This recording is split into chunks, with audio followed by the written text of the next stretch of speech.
Rays off the board early. In the last 6 games that the Twins have played, the team that has scored first has won. And in every game but one, that first run of the game came in the first inning. Here's Upton to get things started. Ball 1.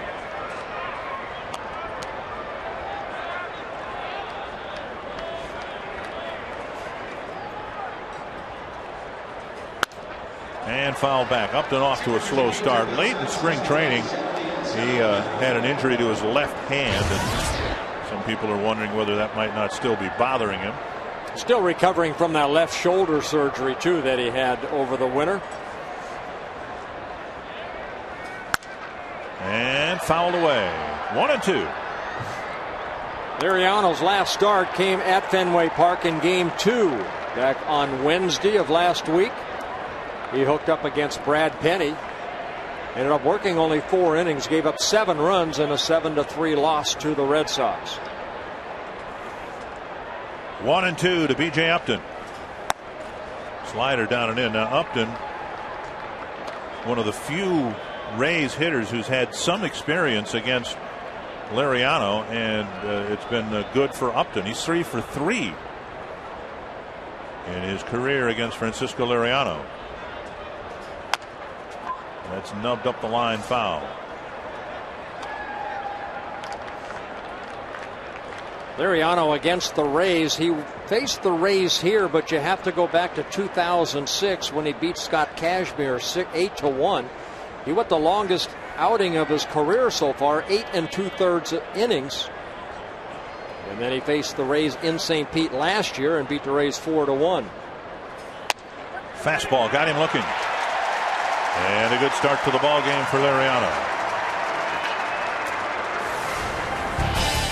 Take a look at the Twins out in the field. Jason Kubel getting left field. Denard Span in center. Michael Kadire in right. Carlos Gomez is back home in Florida.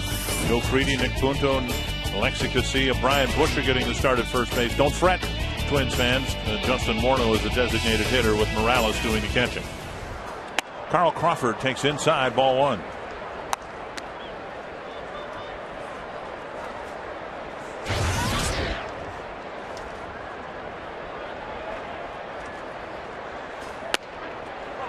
And now a strike, 1-1.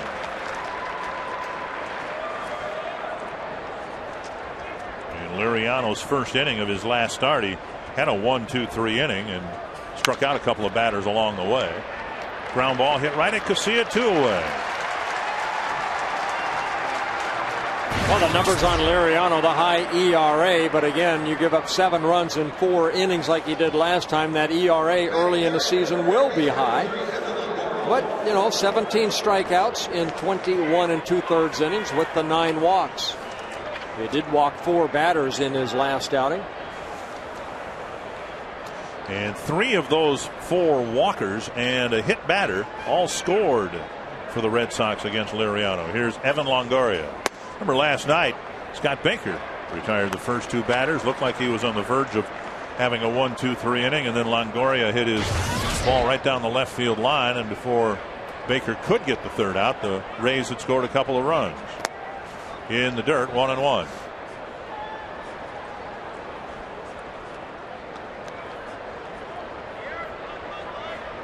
Longoria, last year's American League Rookie of the Year when he hit .272, 27 home runs and 85 RBIs. There's that good sinking fastball right there that had some movement down and away. That's the one that Liriano is looking for and wants to be more consistent with. 1-2. Deep down the left field line. Foul. It just missed the screen. And a reprieve for Liriano. Last night, Longoria's ball was fair by a fraction of an inch. And this one looked like it was foul by that same margin. Well, Gary Darling, the third base umpire, trying to keep the flight of the ball with that foul pole and seeing that it was on the left side of the pole. Now you go in on Longoria, you better get that ball in hard because he's very quick inside. Struck him out.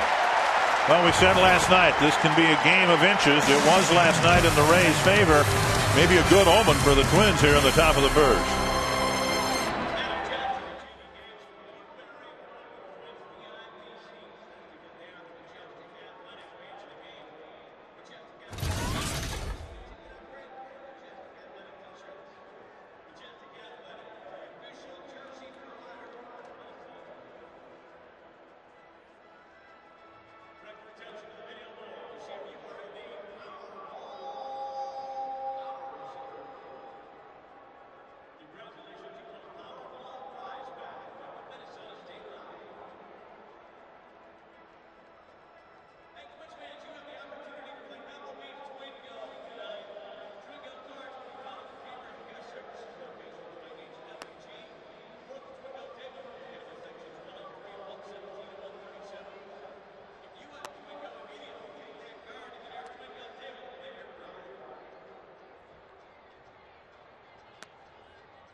Liriano with a couple of strikeouts and a 1-2-3 first, and a little chat with Jose Morales.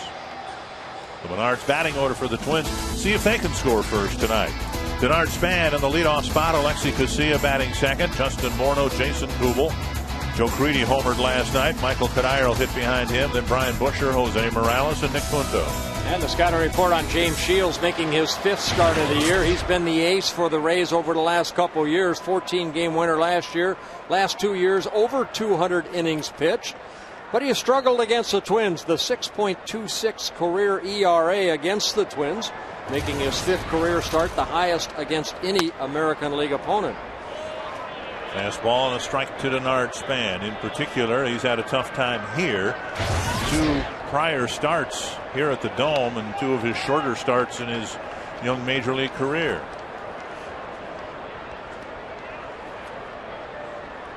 Shields will give you a fastball in the upper 80s, low 90s. Very good circle changeup, a curveball, and a cut fastball.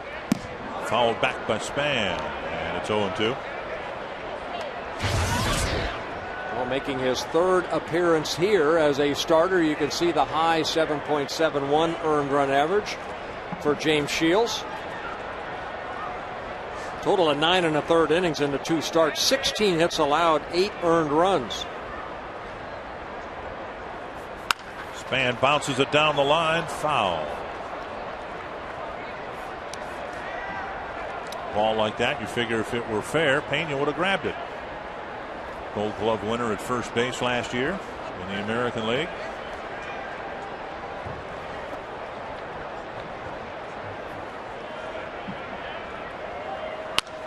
And another one fouled. That was a key part of the Rays tightening things up last year. They actually scored fewer runs last year than they did the year before, but they got better pitching and they really tightened things up defensively. The addition of Bartlett, a big part of that. They have very good speed in the outfield with Crawford in the left, Upton in right. Gabe Kapler playing right here this evening. 1-2 to Span.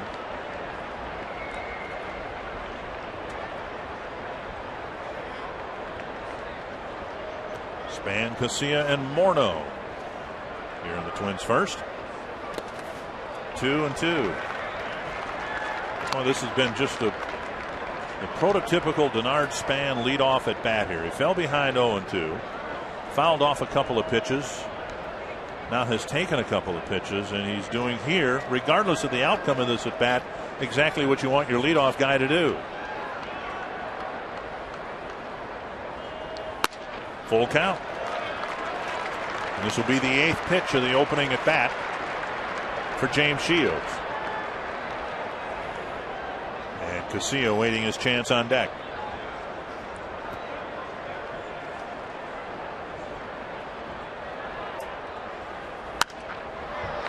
there'll be another pitch.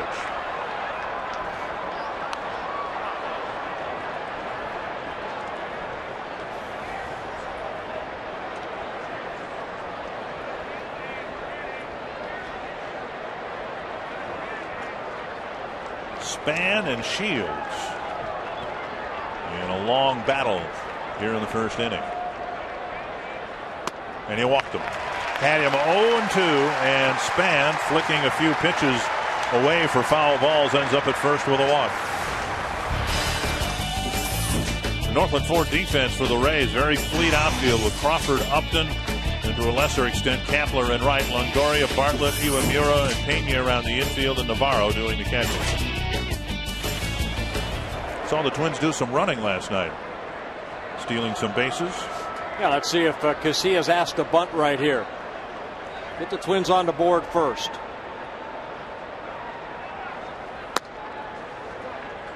Strike one as Casilla takes a fastball for a strike, like Span did. Casilla Alger, the third base coach, going through signs. Jerry White, the first base coach, helping out read the signs.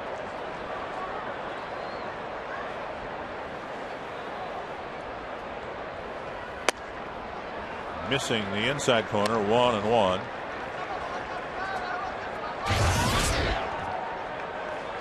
Couple of walks for Casilla in last night's game. Even though he went hitless, he reached base a couple of times. Span there with an opening walk here tonight. 1-2.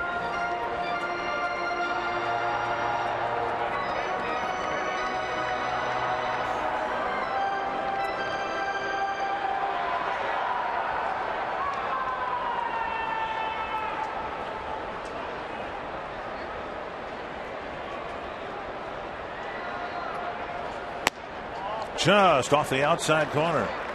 Close pitch. And it's 2-2.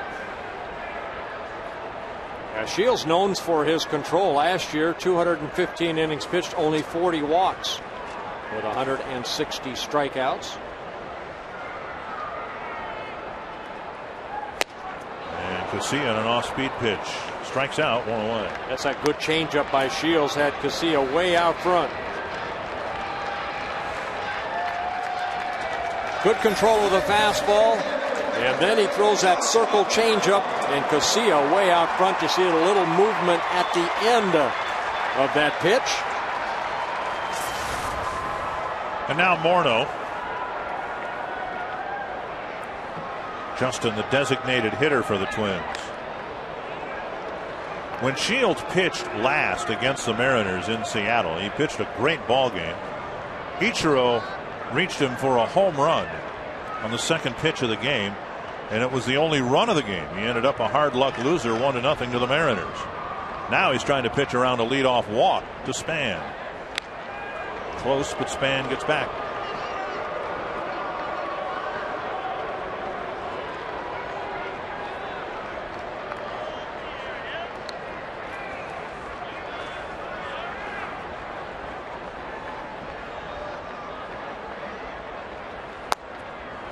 Missing low to Morneau, ball one. Span with 5 steals and 5 tries. He's the team leader in stolen bases.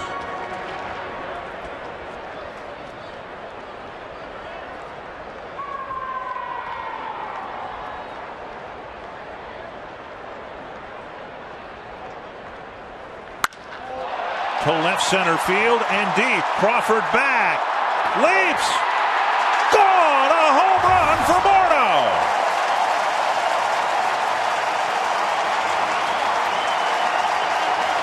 And Shields gives up another first inning home run. Home run number 5 on the year for Justin Morneau, giving the Twins an early 2-0 lead. Tell you what, Dick, they had him played defensively perfect. I mean, Crawford was playing right where Justin hit the ball. He just couldn't. He just ran out of room. Jason Kubel, the hitter, sharply hit and through the hole into right center field. A base hit, backhanded by Kapler, and Kubel will hold up with a single. had we had one more pitch, we were going to show the viewers where the Rays were playing Morneau, with the left fielder Crawford way over in left center. Well, a high pitch right there, and Justin goes with it. And really, Crawford was pretty much playing him right there. He just ran out of some room right there as the ball just made it over that fence. And now here's Joe Creedy. And Creedy takes a strike. Twins won a couple games in Cleveland by scoring first. They've lost the last two, giving up first inning runs, and now they strike in the first tonight. Creedy cranked his third of the year last night. Off the end of the bat, and that'll die into left field, a base hit. So Shields has retired one batter so far, striking out Casilla on a changeup. Well, an off-speed pitch right here. Pretty good breaking ball, and Creedy just dropping the barrel of the bat. May have broke his bat on that swing, but he gets the third hit of the inning. That's a rarity for Joe. You'll see a lot of players break bats over the course of the game. I just asked him in passing the other day how many bats he goes through in a year, and he says only about 12. Wow. And we've had players, we've seen them in a homestand go through a dozen bats, it seems like. Here's Kadire. Strike one.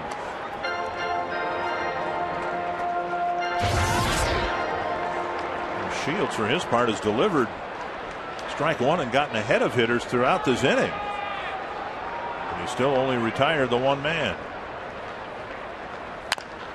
Left one in, and Kadire tapped it foul. You know, Dick, sometimes as a pitcher you walk into a ballpark and Shields knows he hasn't had a lot of luck here, and all of a sudden Justin hits, you know, the two-run home run after the great walk by Denard Span, and then all of a sudden that negative thought is in your mind. Oh no, here we go again. 2 strikes to Kadire. Grounder to third. Longoria goes to second. Iwamura to first, and it's a double play to end the inning. But the Twins strike in the first. Morneau will be in the dugout as a designated hitter, thinking about his next at bat after putting the Twins up 2-0.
Justin Morneau makes it 2-0 Twins as we head to the second inning. Welcome back to Twins Baseball. I'm Robbie Smikowski, and as the Twins take on the Tampa Bay Rays tonight, there's something for you to keep in mind. The Tampa Bay Rays are the World Series runner-up, and recent history is not on their side. And when you look at the last few runners-up, the 2007 Tigers did not make the playoffs after they lost the World Series in 06. And when you look at the 2008 Rockies after their sweep in 07 at the hands of the Boston Red Sox, they did not make the playoffs. In fact, they finished with a losing record. And the Tampa Bay Rays 9-11 last year in their pennant-winning season. This year they're 8-12. Bert, I don't think the numbers explain too much, but history does, wouldn't you say? Yeah, it really does, Robbie. Thank you very much. You know, it's hard to repeat in any sport, but baseball, you know, when's the last time somebody won back-to-back World Series? It's tough to repeat, and they are in such a tough division anyway. What they did last year, the 97 wins, you know, taking over the lead and then going to the World Series was kind of a dream come true for the Rays organization. But you can see, you know, the Tigers in 2007, the Rockies, and now what are the Rays going to do? Where are they going to finish? 2-1 to Carlos Pena. These pitches to Pena, by the way, the first pitches Liriano has thrown this year with a lead. He's never been on the mound with a lead yet this year until right now. 2-2 to Pena. Well, you want to put a 0 on the board. That's the biggest thing. Again, in his first 4 starts, even though he hasn't pitched like everybody expected Liriano to do as yet, he's only been given 6 runs in his support. He lost 6-1, 8-0, 9-2, 7-3. 2-2 to Pena. And a tapper foul. Getting back to what Robbie was talking about, Joe Madden experienced it years ago with the Angels. They won the World Series, and then they kind of took a step back the following year. And he's been trying to modify what the Angels did, try to keep from what's been happening to these teams getting to the World Series, to keep that from happening to the Rays this year. He's held back some of his starting pitchers a little bit in the spring. There's a little ball squirted off the end of the bat. Creedy over to Busher, 1 away. And tonight's game on Fox Sports North is also being presented in high definition. For a complete listing of HD cable providers, go to foxsports.com, keyword North. You know, to win the World Series or to win, you know, to go to the World Series, everybody on the team has to really step up and have great years. The 87 Twins, you know, there were guys, Greg Gagne, Lombardozzi, they had career years. The same thing had happened in 79 with the Pirates. Tim Foley, Phil Garner, they had career years. Of course, Willie Stargell, Dave Parker, they had their normal years, but it was the group that really won the pennant. It wasn't just 1 or 2 guys. And same thing happened for the Rays last year. I would think the biggest thing to battle as a player, just an individual player, you get to the big stage in October, and then you have to start from scratch the next year, and you've got to, you know, find that formula, that spark again, and go through the grind. More than any other sport, there's a grind in baseball. You don't hear about football players talking about the grind. They play 16 games during the regular season. But in baseball, that's a pretty good, apt description of what the season is like. Yeah, it really is. You have a lot of ups and downs, and you know that, hey, the Rays didn't start off very well last year, that better days are ahead. Ibar with a deep drive to right center field. Span covers the gap. Out number 2. This week in Fox Saturday Baseball, Grady Sizemore and the Indians head to Detroit to take on Miguel Cabrera and the Tigers in a showdown between division rivals. Fox Saturday Baseball returns this week at a special time of 2:30 Central, following This Week in Baseball at 2 p.m. Central on Fox. You know, Dick, and I would never use the word complacency either, because Joe Madden, as a manager, he knows for sure that, you know, 162 ball games are a lot of games, and a lot of things are going to happen. You're going to go through winning streaks. You're going to go through losing streaks. Ron Gardenhire knows the same thing. It's a matter of these guys just staying together as a ball club through the thick and the thin of a long season. Gabe Kapler with a 2-0 count facing Liriano. And now Morales will go to the mound. Well, in 87, the Twins came back in 88 and had a very competitive team. Team that challenged for a postseason berth again, and same too in 1992 after winning the World Series. If not for the infamous Eric Fox home run, the Twins might have gone back into the playoffs in 92.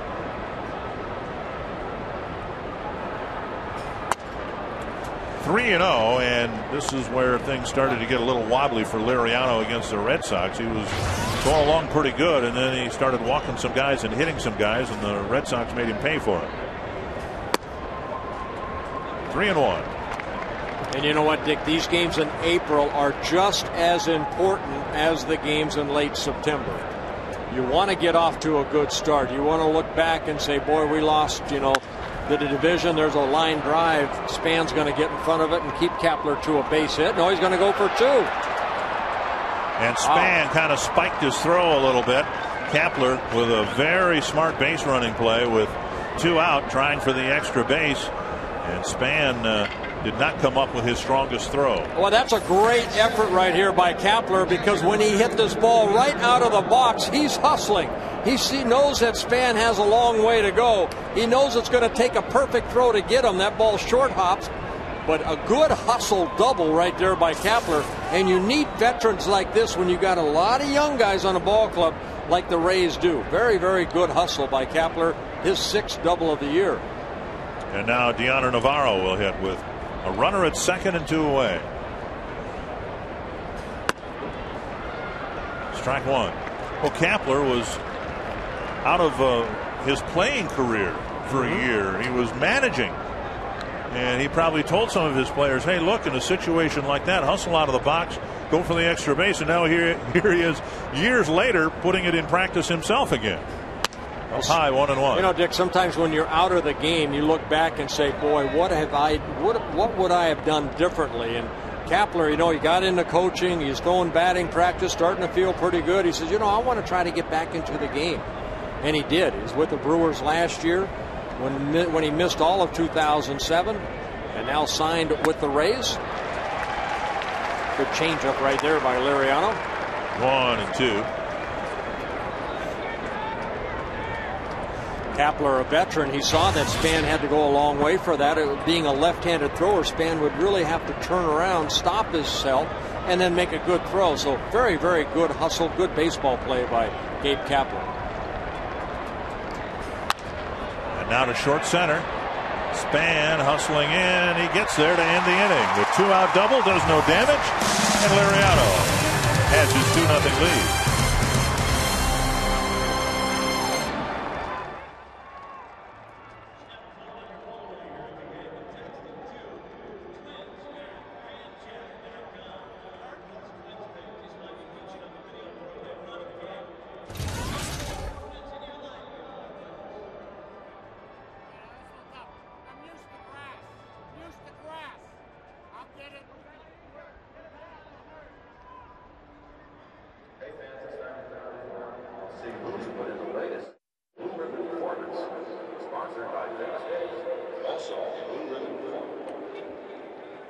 One, two, three, four, five. One.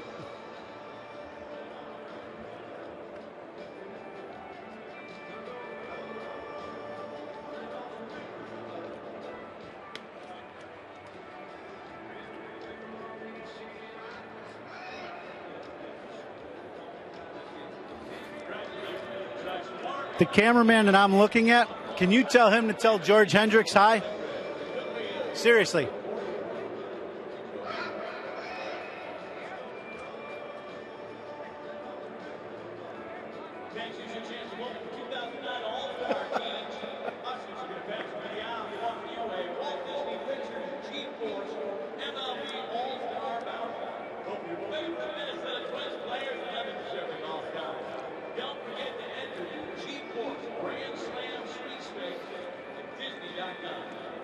Welcome back to the Metrodome. I'm Ron Coomer.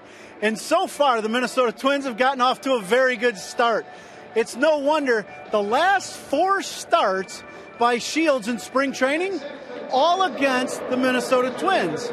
But not just the Minnesota Twins, also against Rochester, his last 4 starts. The one thing about Shields that will help the Minnesota Twins, A, they have seen him before, unlike the starter yesterday and some of the guys they had to face in Cleveland. The other thing, Shields, a very conventional pitcher, guys. Fastball, curveball, good curveball, slider, changeup, very good changeup, Bert, like you said, but conventional. I expect the Minnesota Twins hitters to have quality at-bats tonight, and like you guys have already seen and talked about, bunts, hit and runs, and steals are going to be the name of the game tonight.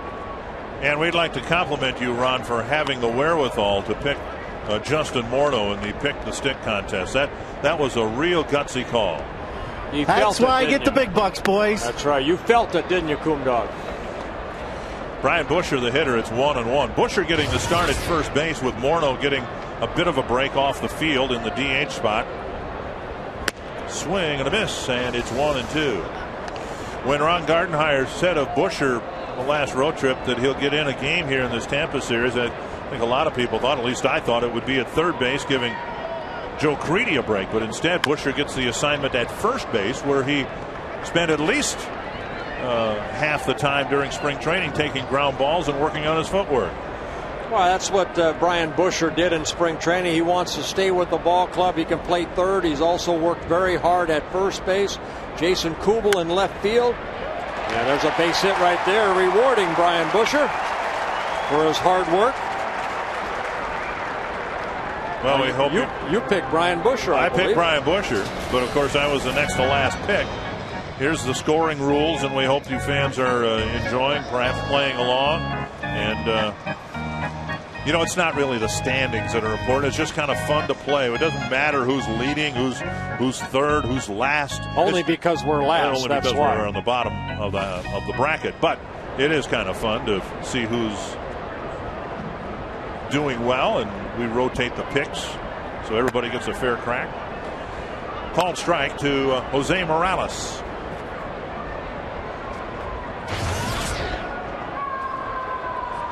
Morales getting a chance to play on a daily basis now for the first time as a big leaguer.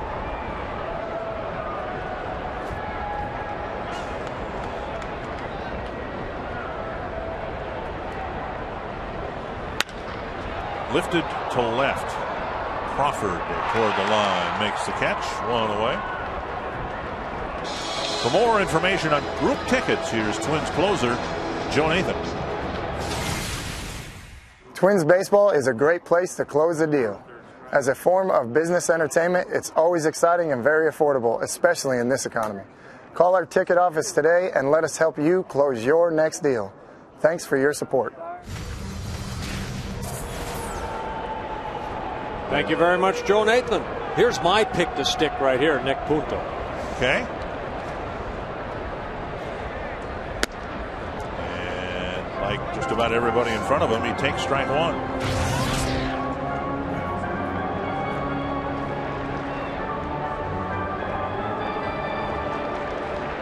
Nick Punto 4 for 10 lifetime against Shields.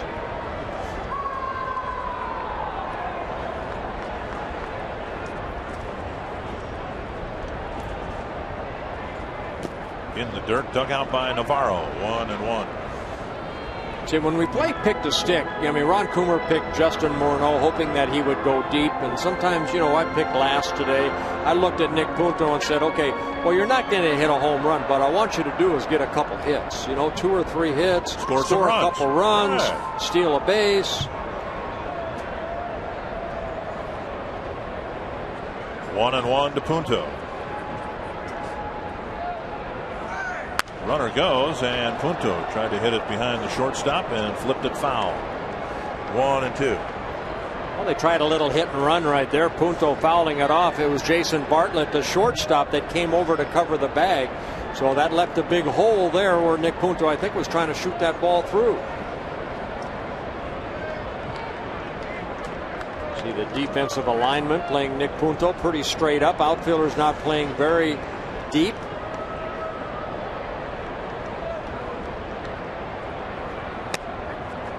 And Punto's called out on strikes. I think that's a -1 for me. Strikeouts aren't good. Almost as bad as double plays. See, I love strikeouts. It's just not in pick to stick. Here's Denard Span, who set the tone for the first inning. Look at that. 9 batters and 8 first pitch strikes. Well, you know, Ron Coomer was saying that, you know, Shields pitched against the Twins in spring training. Everything keys off the fastball. He said he's got some other artillery for the Twins throughout the ball game, but he's basically, I'm going to attack with the strike zone, get ahead in the count like that. And that was a pretty good pitch right there. But you know, that's his game plan. Get ahead in the count, as all pitchers should. And Shields really frustrated, visibly frustrated, when he got ahead of Span 0-2 and then lost him. with that leadoff walk, and two batters later, Morneau put the Twins up 2-0. Span takes inside 2-0. Shields 27 years old, like Scott Baker, the oldest starter in any of these two teams' rotation. Very young starters. Shields in his 4th season with the Rays. Fly ball to left, hit almost right at Crawford. Twins get a leadoff single.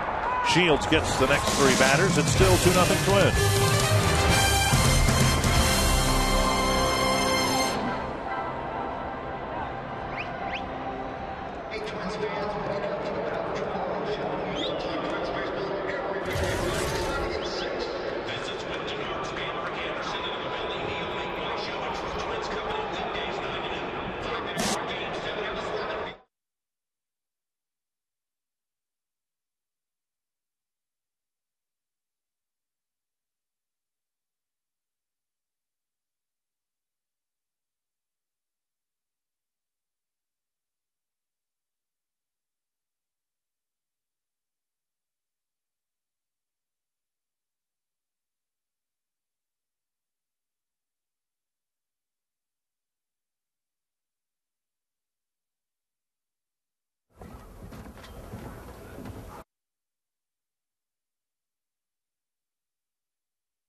This Minnesota Moment brought to you by Explore Minnesota. You can visit exploreminnesota.com to plan your next Minnesota vacation today. You're looking at the native beauty of the Gunflint Trail in the Boundary Waters Canoe area, 57 miles from Grand Marais. It's, of course, in northeastern Minnesota. I was just looking at my map here. There's a lot of, I'm sure, just beautiful lakes, some of which have hardly been seen by man. But there's a lake up there that I don't think I'd want to try fishing. It's a little bit east of Ely.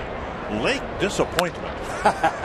You've fished in a lot of those lakes, haven't you? Now, it might be the greatest fishing lake in the state, but you're never going to get anybody to go with you there. I mean, where are you going fishing? Going to Lake Disappointment. It's a Chrysler Key stat.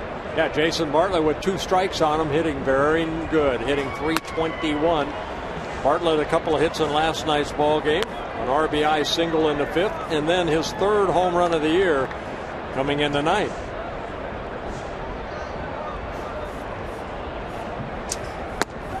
And called 3rd strike. Liriano picks up his 3rd strikeout. Well, good breaking ball right there, and Liriano does pick up his 3rd strikeout, his 2nd called 3rd strike, able to get Upton on a called 3rd strike to lead off the ball game. Here's Akinori Iwamura with 1 gone in the Tampa 3rd. Tampa Bay 3rd inning. Looks like the Tampa Bay organization was upset if you called them last year the Devil Rays because they wanted a new branding and a new image. Folks in St. Petersburg don't appreciate it if you just shorten it to Tampa because the team actually plays its games in St. Petersburg. Nice play by Casilla. 2 down. Ron Coomer. Bert, I've been watching so far with Frankie pitching, and we know he's had some issues with his fastball and just kind of locating it where he wants. I talked with Andy before the game tonight. He said the same thing, how important it's going to be for him to have a good start. My question to you, that's his first slider he really threw to strike out Bartlett, the first good one. He's been fastball changeup. Do you think that's the purpose? He's fastball changeup to really get under control first before he breaks out the slider? I think the biggest thing is what I've seen from Liriano. He's doing a better job of getting over the pitching rubber. He's almost hesitating for a split second. He has a tendency to open up and rush. And right now he seems very calm on the mound right there and then explode toward home. That was an easy 91 miles an hour, too. Yeah, sometimes, you know, we as pitchers, I was the same way. You want to hurry up your delivery, but once you relax, there's certain moments throughout the ballgame. You just nice and easy, like Liriano, get to that balance point and then explode. Bouncer to the right side, hit right at Casilla. So far, so good. A 1-2-3 third. A relaxed Francisco Liriano, given some early run support, and he's held it. The Twins up 2-0.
Nissan game reset. The two Twins runs, compliments of Justin Morneau. Well, good leadoff walk by Denard Span. Then with one out, Justin Morneau hitting his 5th home run of the year and puts the Twins up 2-0. So far, so good for Liriano. 3 shutout innings with 3 strikeouts. Casilla, Morneau, and Kubel facing Shields. Casilla takes ball 1. He followed up Span's leadoff walk with what looked to be a pretty promising plate appearance too, but Shields struck him out on a changeup. And now a strike 1-1. So Casilla went down on strikes right before Morneau hit the home run to left center field. Pulled foul.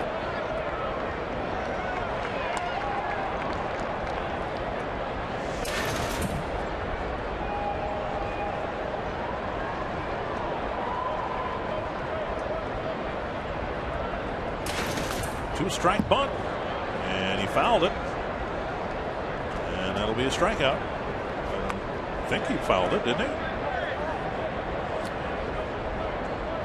Yeah. Casilla's gone on strikes.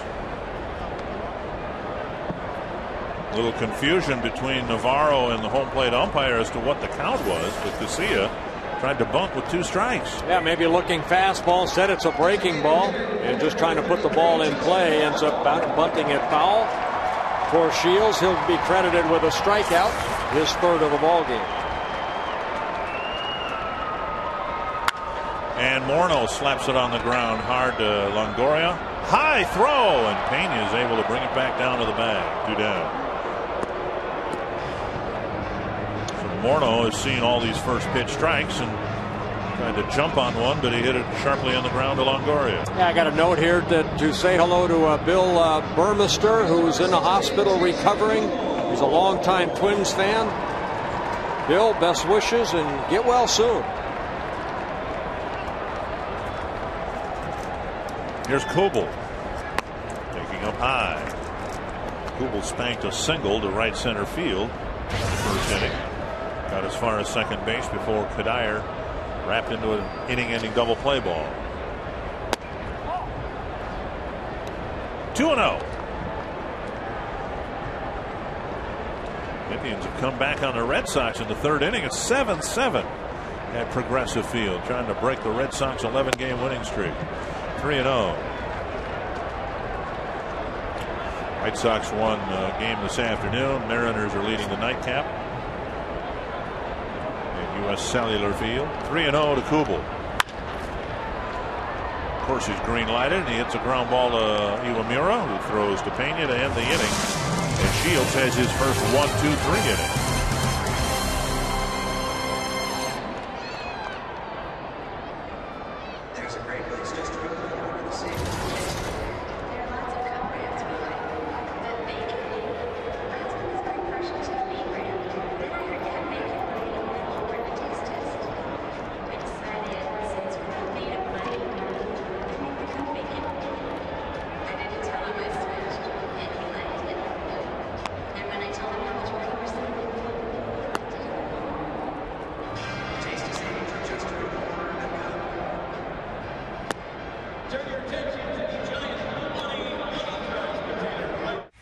He's going to play tonight, and whatever, 5 to 7 innings, depending on how he's feeling, and then he'll travel tomorrow.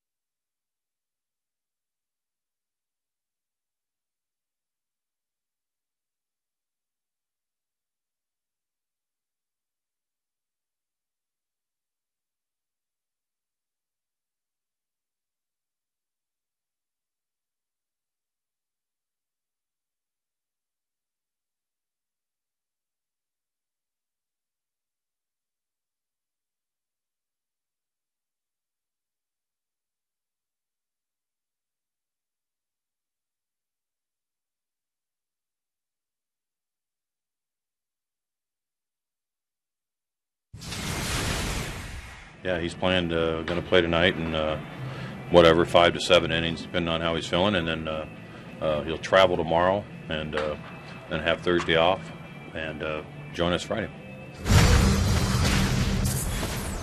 Subject, of course, Joe Mauer will bring his sideburns with him, and presumably be in the lineup Friday night against the Royals.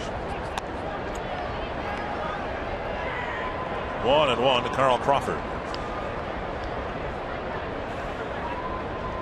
Crawford with a ground ball to Casilla, his first time up. 2-1.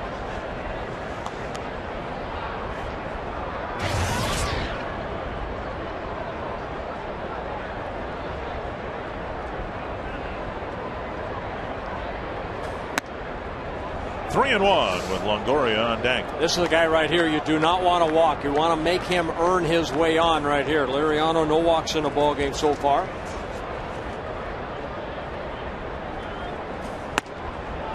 And he missed inside. Crawford's aboard leading off the fourth.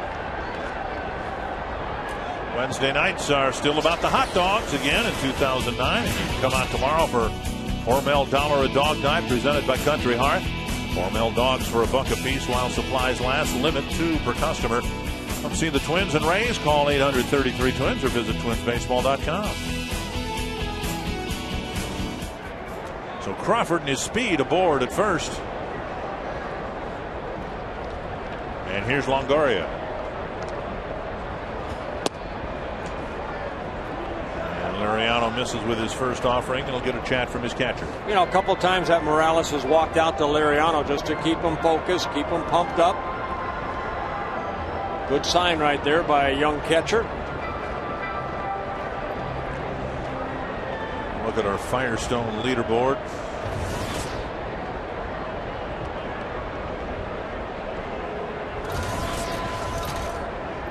Rays leading with a ground ball to third. Greedy to Casilla. Double play. Nicely turned around the horn, 2 away. Oh, whatever Morales told him, it worked. He kept that next pitch down. Longoria beats it into the turf. Joe Creedy got rid of it quickly over to Casilla. And Casilla stepping behind the bag and throwing a rocket over to Morneau to complete the double play. Big double play right there after the leadoff walk. Creedy's playing in his 18th game. He has not committed an error at third base. He's been outstanding defensively. And you know, offensively, the bat is going to come around. At least that's the confident hope. 1-0 to Pena.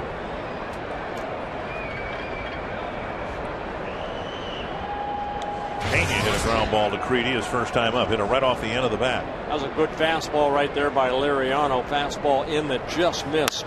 Skied to short right center field.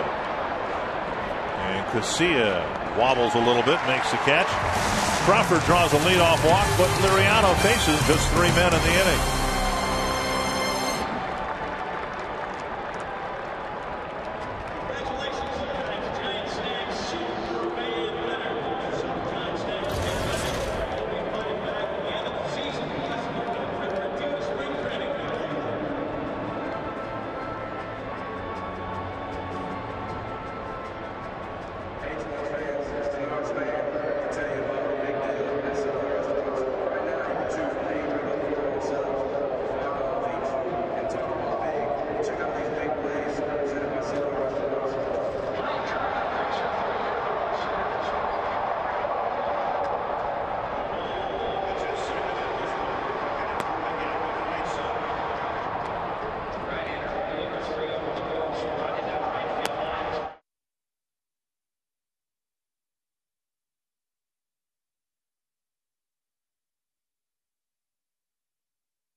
Minnesota Twins baseball on Fox Sports North is brought to you by Quest. Get free 2 gigs online backup service with Quest high-speed internet.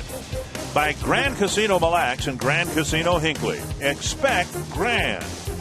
And by Chrysler.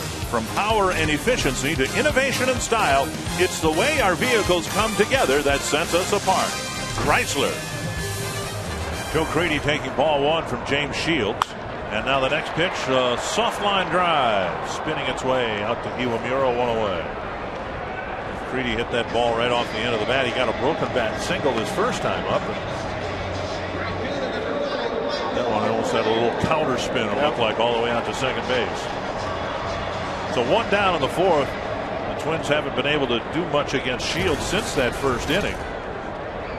And he's had, he had a quick 3rd. He's off to a quick start here in the 4th. Down and in, ball 1 to Michael Kanire. Well, pitchers like James Shields, what you want to do is get him early until then he'll set into a nice little groove. Again, this guy has been the ace for the Rays over the last couple of years. In today's game, a good innings eater, 215 innings, both last year and in 2007. Good breaking ball right there. 1 and 2. Not wasting any time between pitches. As a defensive player, you love playing behind a guy like Shields. Inside, 2 and 2.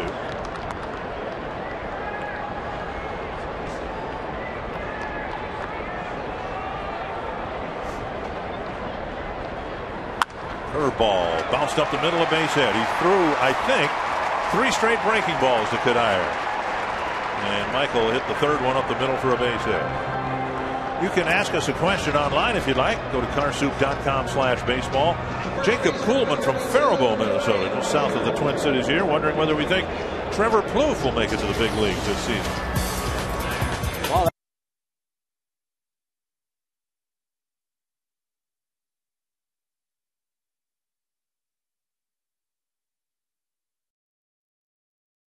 His sixth season in the Twins organization. Of course, a #1 pick by the Twins back in 2004. To answer the question, and I don't mean to diminish your enthusiasm for Trevor Plouffe, but we hope not. I think the only reason Trevor Plouffe would be here would be if somebody got hurt. Somebody got hurt, or things simply weren't working out on the left side of the infield.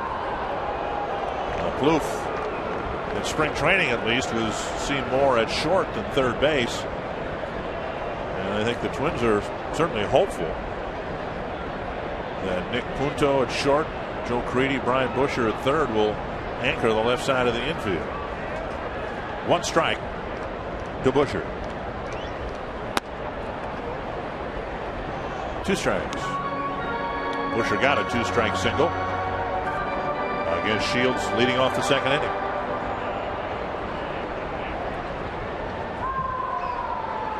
Busher's base hit came in just his 16th at bat of the year. Bounce to Pena. And another double play. They go 3-6-1. And Shields gets his second inning-ending double play.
Here's hoping that the recent pattern of the team that scores first wins the ball game holds true again tonight. Well, Morneau gave Liriano a couple runs in the first inning, and Liriano so far has taken that here, starting the 5th inning in a 2-0 lead.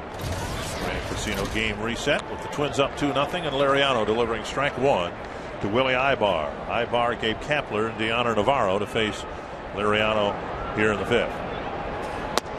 1-1. 1 hit for the Rays, 1 walk issued by Liriano.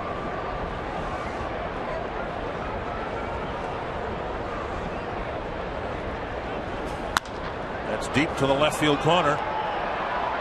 Kubel plays the bounce and fires to second. It's a lead-off double for Ibar. And the Rays have an instant threat here in the 5th. Let's go down to the field and Robbie Ince-Mikowski. All right, Dick, thank you. If you want to be a follower of Fox Sports North on Twitter, you should sign up right now because we have the ultimate Twitter experience, and it's coming up this Friday. Fans will get an exclusive behind-the-scenes look at Fox Sports North throughout the entire day and into the Twins broadcast.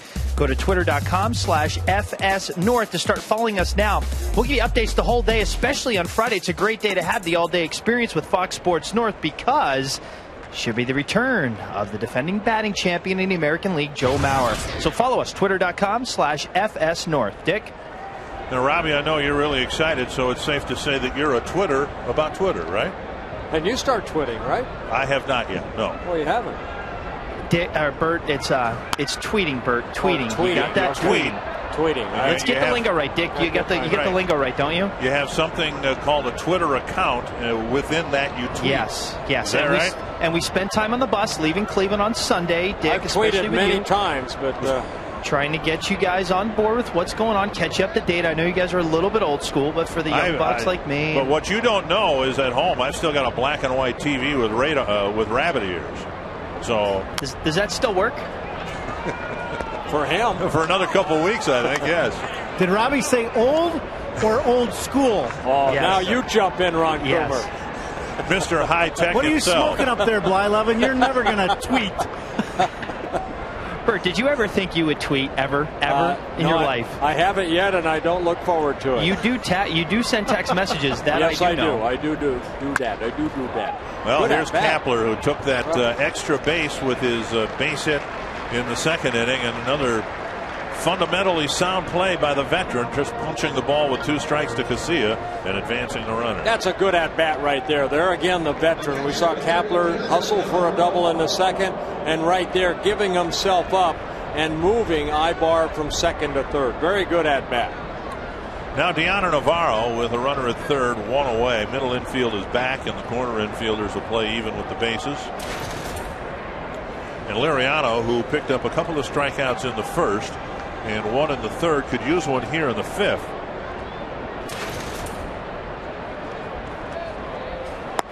Down and in, ball 1.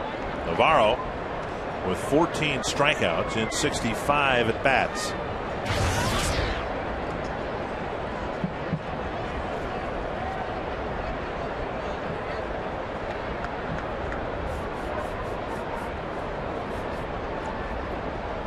How about a little pop-up right here?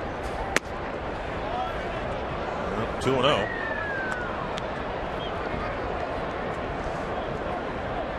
Navarro hitting 7th, and for the Rays in their current lineup, he was hitting 9th last night, most of the year, but now Jason Bartlett swinging such a hot bat, they moved him up to 8th. He's in the on-deck circle. Ground ball toward the hole. And the throw coming home. Morales with a great catch on the tag. They got him. Punto with a throw. A great catch on what looked to be a short hop by Jose Morales. Well, what makes this play right here is Ibar hesitated at third base. Nick Punto on a normal play was probably thinking, okay, I'm going to get the out at first. But Ibar right there leaving late. Nick Punto picked it up and threw the ball to Morales. He had to short hop it, and then Ibar tries to run Morales over. And Morales holding his ground and keeps the ball in his hand for a big out. So 2 down, a runner at first, and here's Bartlett.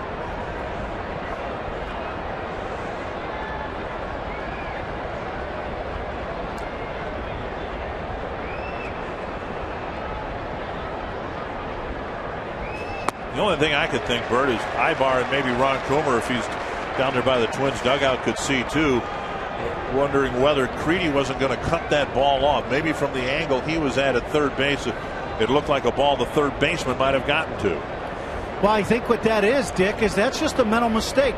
You have to realize, especially in a close ball game like this, that you're playing on AstroTurf. If the ball's hit sharply to an infielder and you're not going on contact, he's got a good shot at throwing you out. Ibar definitely hesitated and then definitely wasn't mentally ready to take off when the ball was hit on the ground. Yeah, that's Ron, just a mental mistake. Yeah, you've been in that situation before. Right. I mean, you almost have to go, okay, if that ball's over to the left, here's a base hit to left field by Bartlett, but you have to take off. I mean, once you hesitate, you might as well stay there, right? You have to. As soon as you know the ball's hit past the pitcher, you have to be going. The other thing was his leadoff. He did not get far enough down the third base line to where he could definitely take that option away from Nick Punto. You know, it's one of those plays where 99 times out of 100 that play does not get made. That play tonight, though, might cost them a ball game. Iwamura with 2 on and 2 out. Rays getting a couple of hits here in the fifth.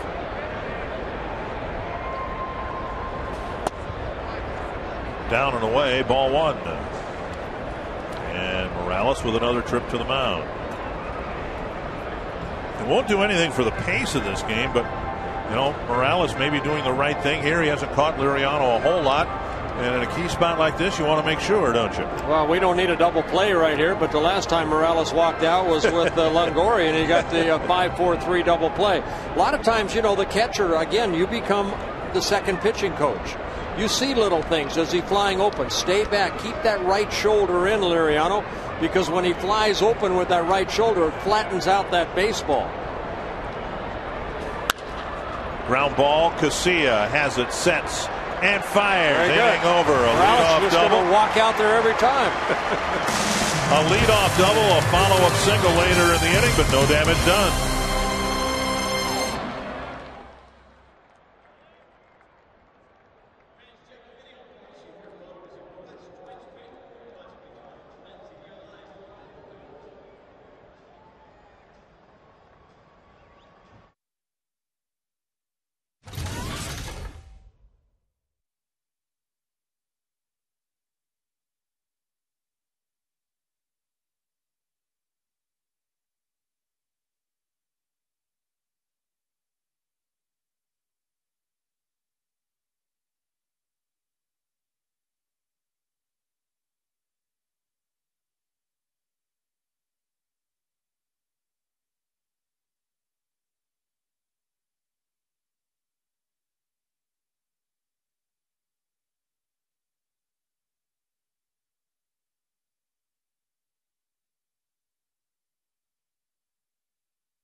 That's going to be our instructional tonight. What's that? Ron Coomer and I are going to run over Anthony LaPanta at home plate. Wow. Right there.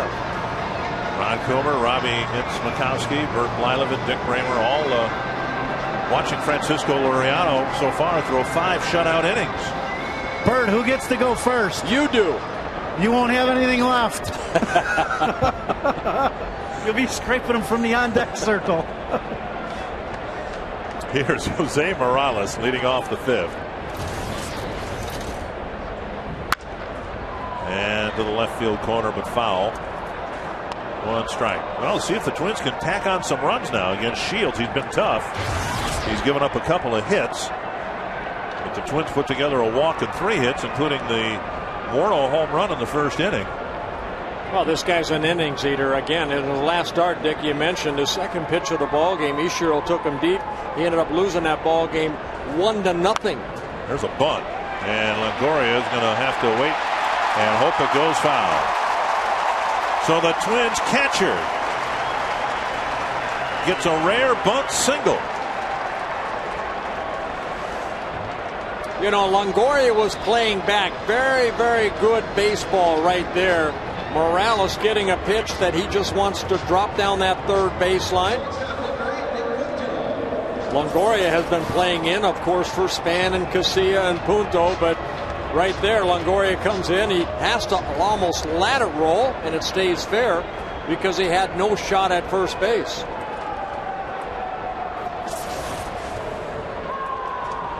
And now Punto might be asked to drop down a sacrifice bunt, but no indication on the first pitch, and he takes a strike. Twins had a chance after Buscher's leadoff single in the second to sacrifice Morales, but chose not to. And now it would seem here a logical spot to drop down a sacrifice bunt, but Punto again showed no indication of that on the first pitch. And instead he pulls it to the first baseman. And it's another 3-6, this time 3-6-3 double play. 2 down. New feature today at twinsbaseball.com is now you can vote for the All Metrodome team. Presented by Wendy's. The only place you can vote is at twinsbaseball.com. So log on tonight, make your selections to set the roster of Twins greats that will be named later this summer. Twinsbaseball.com, where baseball is always on. Now you're on the list of starting pitchers, of which 3 will be chosen, right? Yes. Ron Coomer is on a list of first basemen, of which I think only 1 will be chosen. There's going to be 1 first baseman among Ron Coomer, Kent Hrbek, Gene Larkin, Doug Minkiewicz, or Justin Morneau. Morneau, Hrbek, who? Minkiewicz, Larkin, and Coomer. Oh, come on now. I'll vote for you, Coom. And by the way, I'm going to get 1 vote, and that's when my nephew comes here. That's who's going to vote for me. I won't even vote for myself. can vote up to 25 times. So if you, let's say, for whatever reason, you thought Justin Morneau and Kent Hrbek are the 2 best first basemen, you could still, with your 21st, 22nd, 23rd, 24th, 25th votes, you could give Ron Coomer those 5 votes. You could split it up that way. I like the way they've done that. In all seriousness, guys, you look at that list of players that's been on that's on that All Metrodome list. Our fans here in Minnesota have had some great people to watch, haven't they, through the years? Oh, just in the Metrodome years, you're absolutely right. 2-1 to Span. And a fly ball to left. And Crawford makes the catch. So Twins get a leadoff man on again in the 5th. But Shields gets his 3rd ground ball double play.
Is there a scoreboard, Trevor?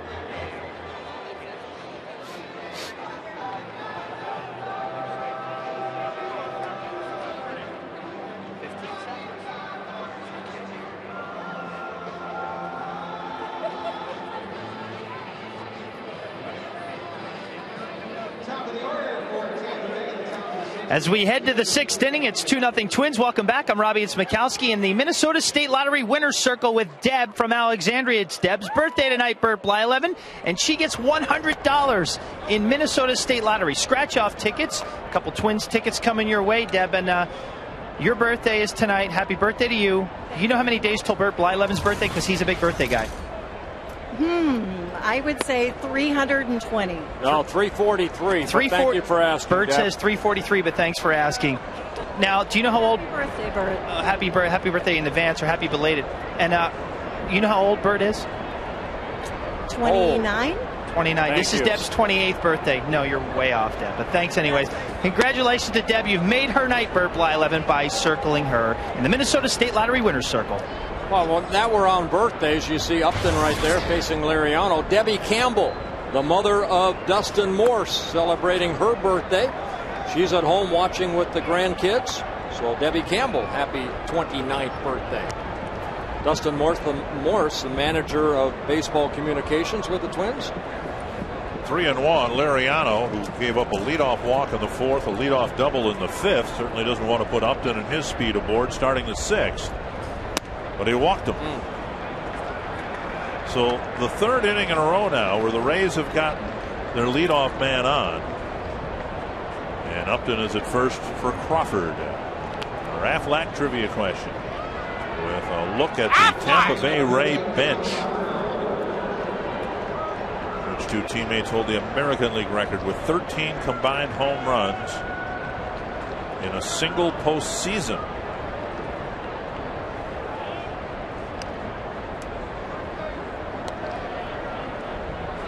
That's a lot of home runs in one postseason.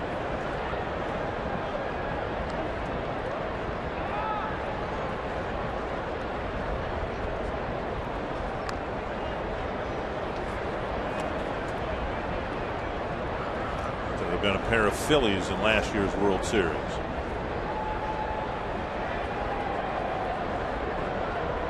Oh, the question is the American League. Okay. Got him picked off. Busher's throw.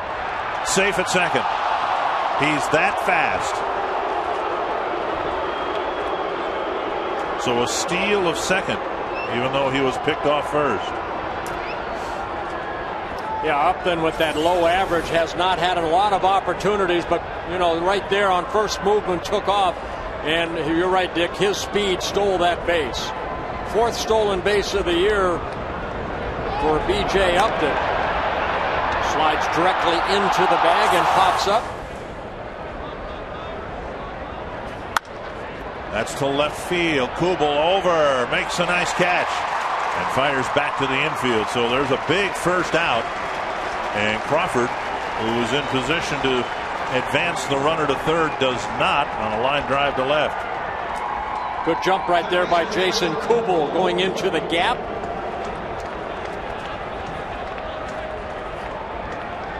So one down, and now Longoria bounced into a double play in the fourth. Well, you can see arm strength and accuracy for Jason Kubel, above average on both of those.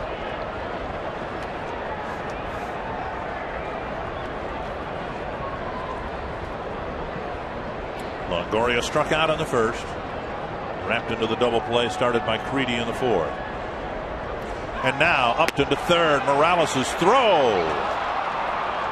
Not nearly in time, and it nearly sailed down the line. So Upton, with his speed, is able to pick up his teammate Crawford, who didn't advance him during his at-bat. Oh, this is Joe Madden baseball right here. He has some speedsters in the lineup. Upton just taking off. Morales' throw high. Creedy just has to make sure he catches that ball before it goes into left field. Upton with his second stolen base and the 26th stolen base for the Rays on the year. That's driven to the gap, and it'll score the first run of the game for the Rays. Longoria drives one hard up against the fence, and he'll hold up with an RBI double. So the Rays are on the board after the leadoff walk. It's 2-1. Longoria, one of those youngsters that when he makes contact, boy, the ball just pops off his bat. He takes his pitch the other way, his 10th double of the year already, driving in his 18th run, and it's a 2-1 Twins lead.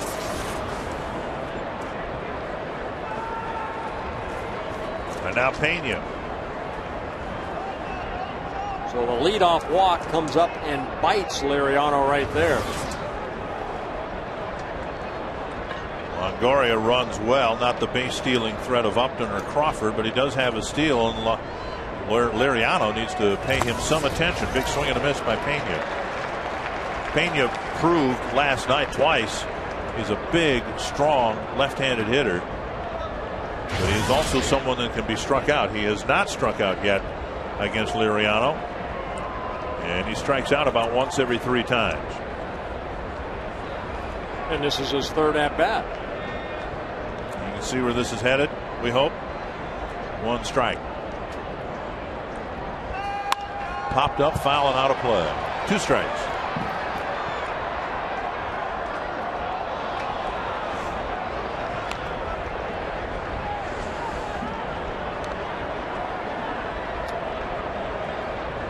Liriano's been victimized this year by teams bunching hits, walks, home runs together.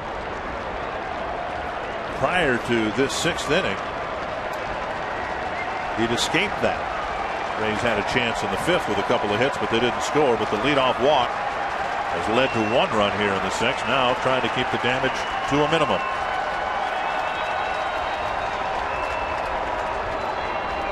I mentioned that in the opening, a 21 innings pitch or 22 innings pitched by Liriano. 5 times he's given up 2 or more runs in 1 inning. That 4-run inning in Chicago on that cold afternoon. High and wide. Right now, based on what we've seen, what would you call Liriano's strikeout pitch? Probably that slider. In this at bat to a left-handed batter. Yep. Okay.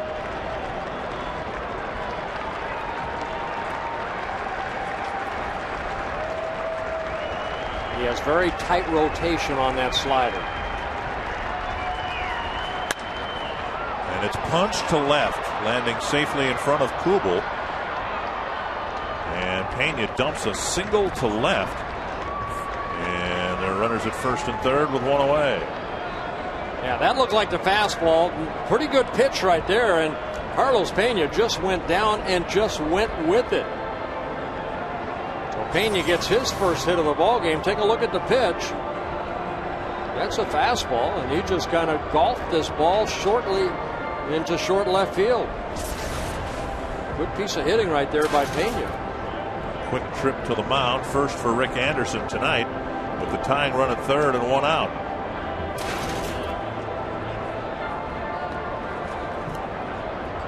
Willie Ibar, the next hitter. He was originally scheduled to be on the bench at the start of the game, but was inserted in place of Pat Burrell, who you said has come up with a stiff neck. Huh? Yeah. Okay.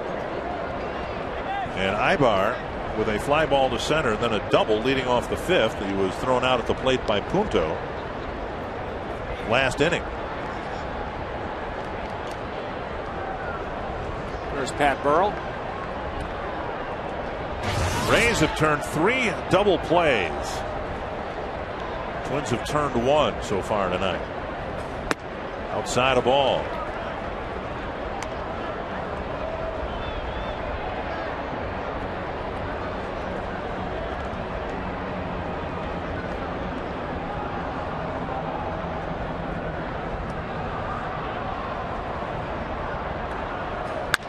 Driven to right.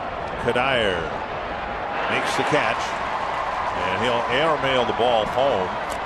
And Morales with the catch, a sacrifice fly. And Kadire, you may say, well, he overshot the cutoff man. He took a look at Pena and saw that he wasn't in position to advance anyway, and so he'd go ahead and wing it. A sacrifice fly to tie the game 2-2. Boy, and he did wing it right there. Luckily that that ball hit on the turf and then caught by Morales, who had to go up the 3rd baseline to get that, to keep Pena at 1st base. Now Kapler has had 2 great at bats for the Rays.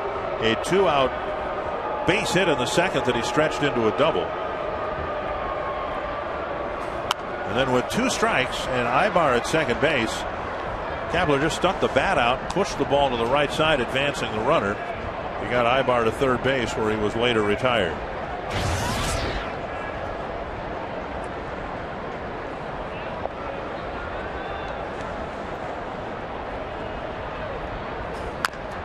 Pounded foul, and Kapler's up there again with an 0-2 count. It's 31 at bats for Kapler. He and Gabe Gross are platooning in right field. Mac Guerrero warming up in the pen. You know, Kapler, one of those guys that really made himself a very good player. He was a 57th round pick by the Tigers back in 1995. He came up with the Tigers. He's played for 6 different major league teams. He even spent time in Japan.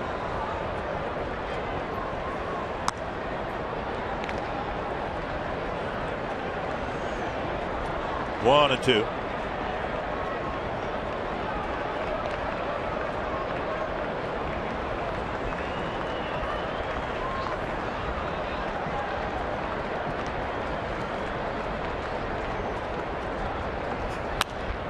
And a pop foul that'll reach the seats.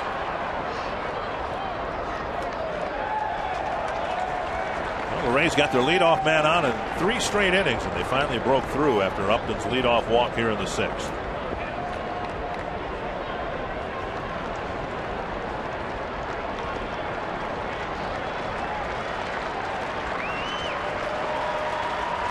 One and 2 to Gabe Kapler.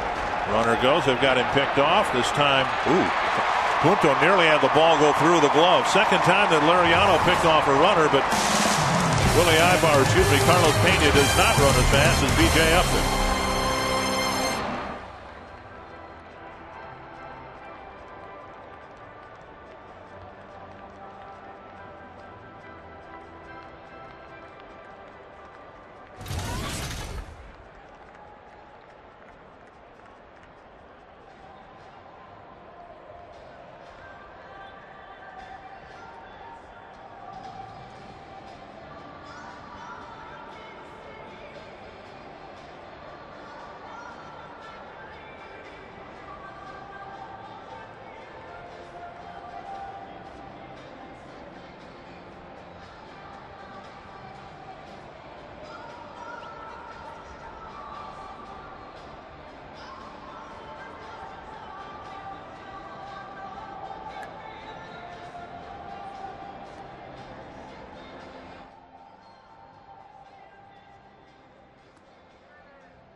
Welcome back to the Coors Light 6th inning. Time now for the Coors Light Freeze Can. Well, we go to the 1st inning, and Carl Crawford leaps right there. Just comes up a little short on the 2-run home run off the bat of Justin Morneau. That gave the Twins an early 2-0 lead. That was the Frost Brewed Coors Light Freeze Can. Morneau will bat second here in the 6th, with the Twins trying to retake the lead against James Shield. Now the Twins have gotten their leadoff man on 3 times and scored in the very first inning. They got a leadoff single in the 2nd and a leadoff single in the 5th. Casilla has gone out twice on strikes. The second time in the 3rd inning, trying to bunt with 2 strikes.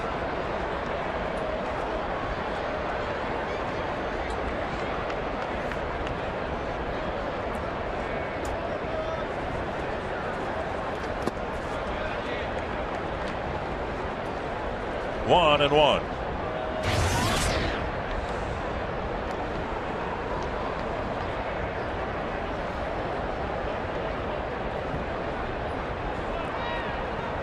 And a breaking ball that covers the outside corner.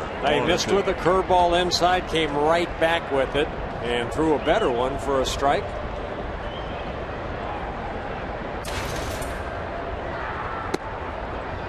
Two and two.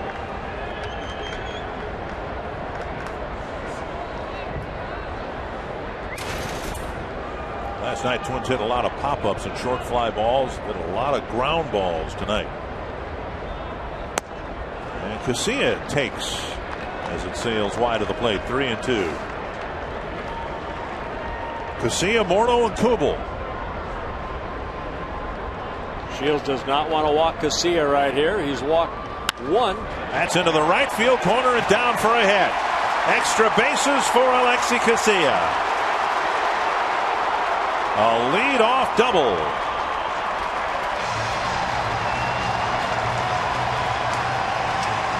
I just mentioned that Shields does not want to walk Casilla. He just gives him a cookie and says, here, I don't want to walk you. Earn your way on. A fastball pretty much right there. Casilla turns on it. Hits a double down into that right field corner. His first double of the year.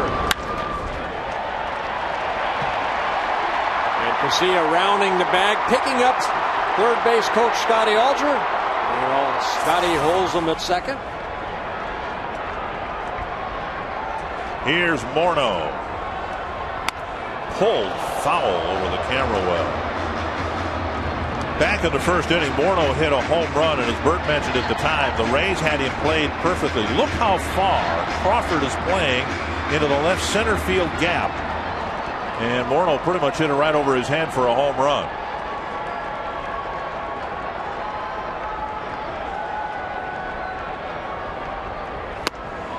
Over the top of the breaking ball, and it's 0-2. In his third inning at bat, Morneau jumped on the first pitch. He hit it hard, but hit it to Longoria, who was well off the line at third base. Yeah, Justin's only going to hit it down the left field line by mistake. 2 straight breaking balls, make it 3. Strike 3, first base is open, and so there needs to be a throw, but Casilla can't advance. So a big strikeout on 3 pitches nonetheless, and Shields gets a big out here of Morneau. Yeah, strikeout number 4 for Shields. He just stayed with that curveball and went right back to it underneath the swing. Navarro doing a good job blocking it, picks up the runner at second, and Casilla and gets the out at first. Now Kubal's been hot, and Madden comes to the mound. Kubal obviously a left-handed batter with the right hand hitting Creedy behind him, but Creedy has had pretty good success against Shields. He's 1 for 2 tonight, 4 for 8 in his career.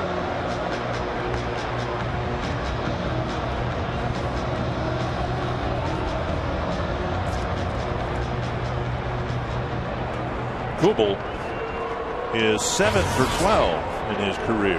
Yeah, they're going to go ahead and walk him. And they will walk him to get to Creedy.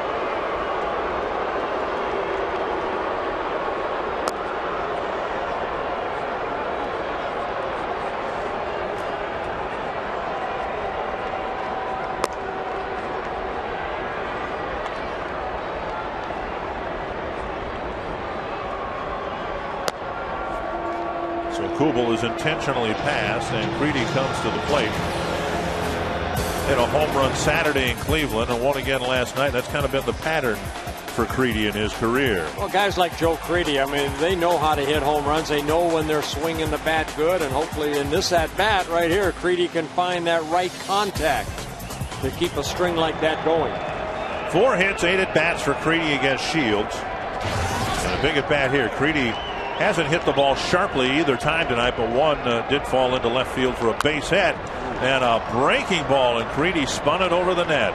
You know, a lot of times as a hitter, I always thought if I faced a guy and he got 4 or 5 pitches against me, there was one pitch that he probably should have hit somewhere.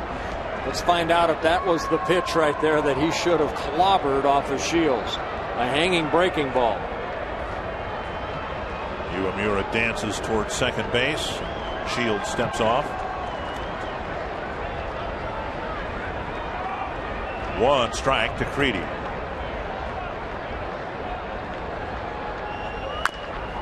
Pounded foul, and again Shields has induced through 5 innings 3 double play balls. All 3 of them,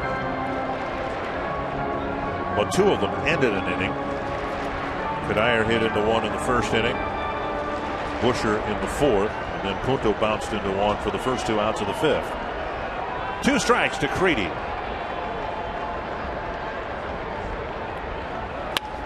Punch to short right center field. Kepler glides in to make the catch. So Creedy has not hit the ball hard. Really hasn't had 3 good swings against Shields yet. Out number 2, and that'll bring up Cuddyer. Back to our trivia question. American League teammates with 13 home runs in a single postseason.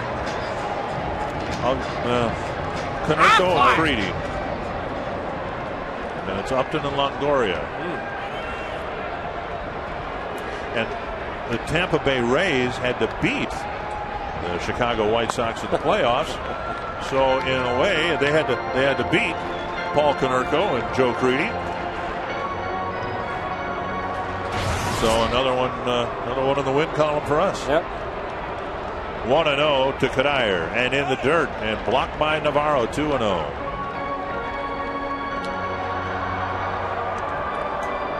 Cuddyer 1 for 2 tonight, and 3 for 5 in his career against Shields.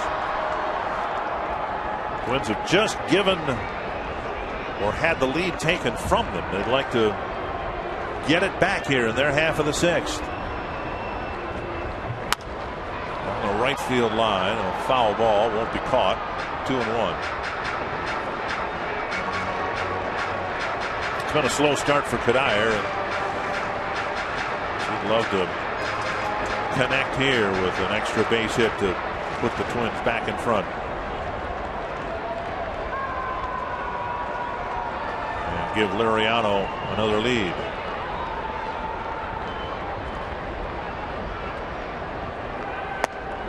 On the outside corner, 2-2.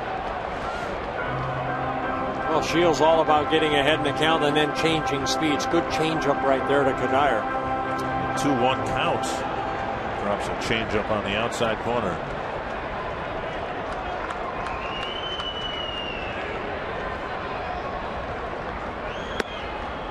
And now 3-2 with 2 away. Casilla at second, Kubel at first will be able to leave early, and Busher hoping for a chance here in the sixth.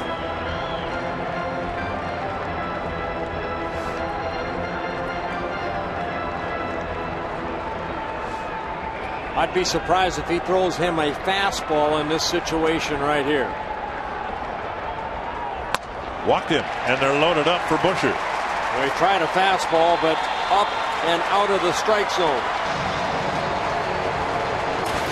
Busher has pulled 2 ground balls to the right side against Shields. The first one went through for a hit in the second. Second one was cut off by Pena, and he started a 3-6-1 double play.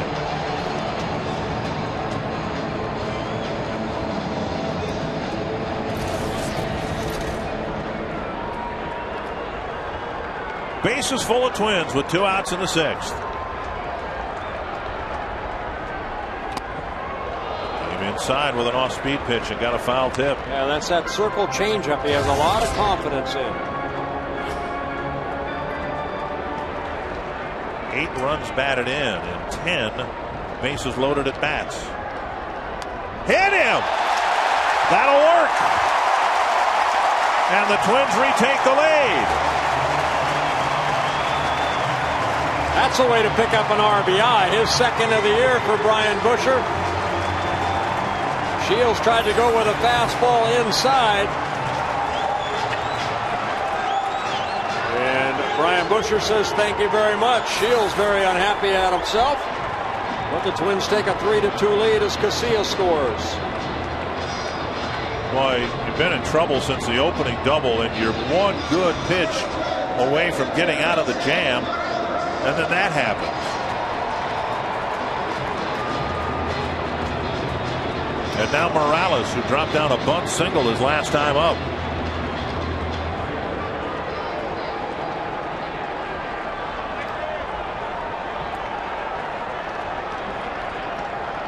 Bases full of Twins again. And time called by Navarro, I believe.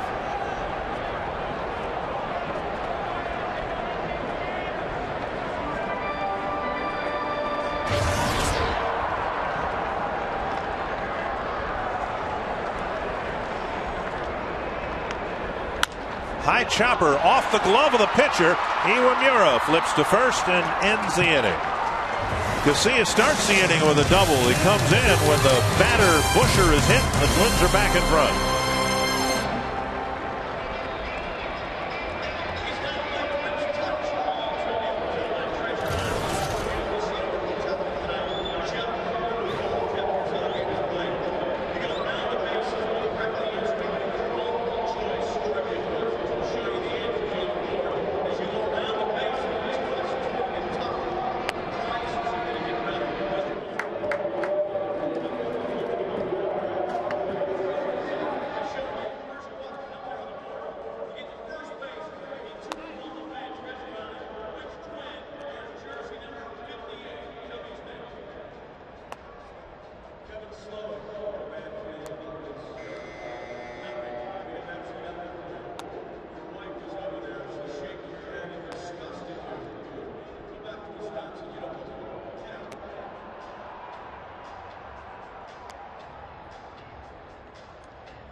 have been playing with the lead most of the night on the Dodge game summary. Yeah, Dustin Morneau, a 2-run home run, giving the Twins a 2-0 lead. Evan Longoria, an RBI double, scores B.J. Upton. He later scored the inning, make it 2-2. And then we just saw Brian Busher with bases loaded take one for the team, picks up an RBI. There are the line scores right there. 7 hits for the Twins, 5 for the Rays against Liriano. Kapler took a fastball for a strike, and then another fastball for a ball, 1-1. To left field and hit in the general direction of Jason Kubel. 1 away. And that'll bring up Deanna Navarro. Well, good changeup right there by Liriano. He's walked a couple in the ballgame so far. 3 strikeouts. 2 in the first inning and then 1 in the third. Pitch count right now at 88 pitches. And now Deanna Navarro, 0 for 2, a fly ball to center. And they hit the ground ball toward the hole, cut off by Punto. Punto threw home, and Ibar was thrown out at the plate. Up and away. Just a little outside.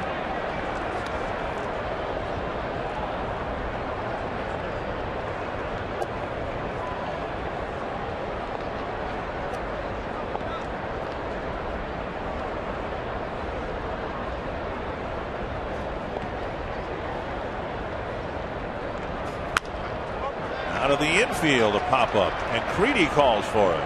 Out number 2. That the changeup again? 2 good changeups so far this inning. And that'll bring up Bartlett. Everybody ahead of the Twins in the American League Central is getting shut out tonight. White Sox, Tigers, and Royals. Just pulling the string right here. In a good location. Far away out front, creating that pop-up.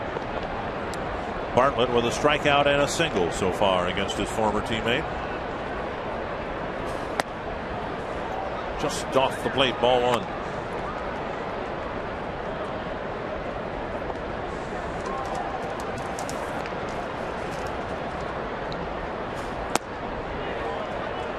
Two and 0.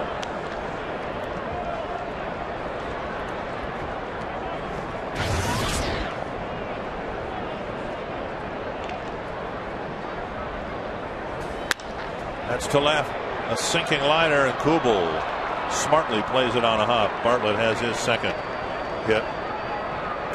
And with 2 outs and a runner at first, get a Dodge game break. Kevin Youkilis with a 2-run double at Progressive Field. And the Red Sox jumped out in front of the Indians quickly, 5-1. And Ben Francisco, who was struggling when we were there last weekend, hit a 3-run homer to tie the game at 7. Still there in the 6th inning. Here's Iwamura, and a fastball that covers the inside corner. Red Sox playing great baseball. Yes, they are. They won 11 in a row. The Yankees are shutting out the Tigers 10-0. Toronto leading the Royals 5-0.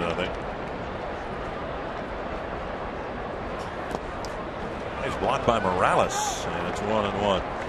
You know, really looking forward to the Kansas City series this weekend.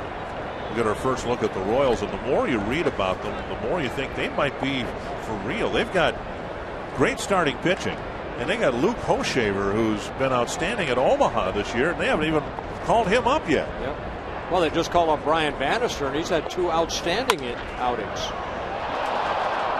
Beyond the reach of Casilla.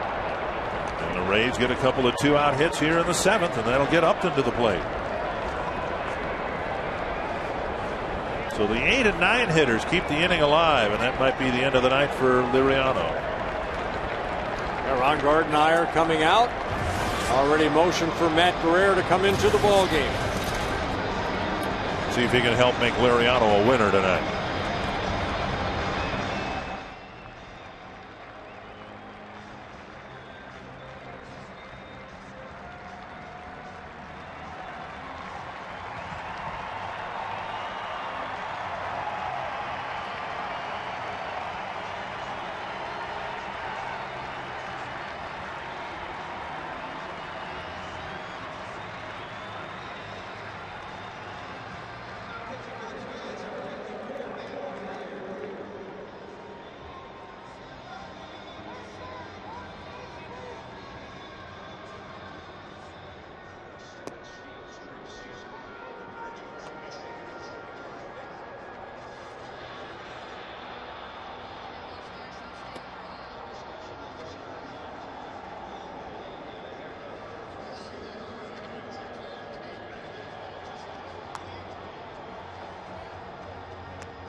his fate in terms of a decision yet to be decided, but Liriano taking a lead into the 7th inning and coming off with a couple of runners on and 2 out. I see getting the handshake from Rick Anderson, the father of the pitching staff, taking care of his boys.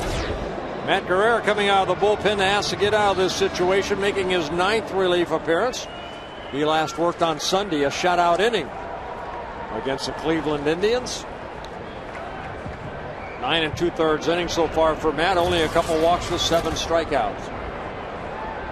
Trying to get Upton and get the Twins off the field with the lead. 2 on, 2 out here in the top of the 7th. Ball 1. Upton's faced Guerrero 3 times and gone 0 for 3.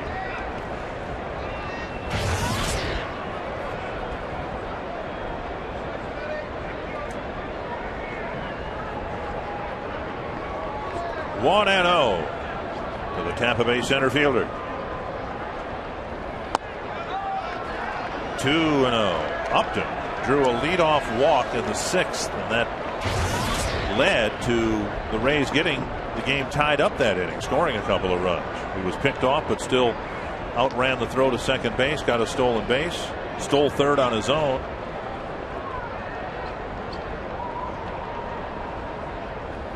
Swing and a miss. He's been doing a lot of that. He ended an 0 for 19 streak with a base hit last night, and is 0 for 2 so far tonight.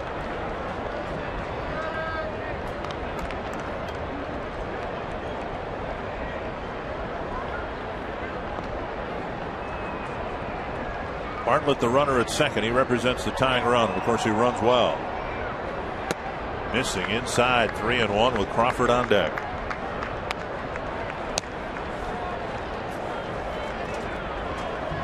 Twins bullpen had a good run through the last road trip. 10 scoreless innings in a row. That ended last night. Jose Majaras warming up. Guerrero trying to bear down and get Upton. To left field. Kubal is there to catch the line drive. Upton hit it smartly, but right to the left fielder in the inning end.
Minnesota Twins baseball on Fox Sports North is brought to you by McDonald's. I'm loving it. By Dodge. Live strong, live bold, live now. Dodge. Grab life. And by Aflac. We've got you under our wing. Matt Guerrero got the job done, got the Twins off the field with the lead in the 7th.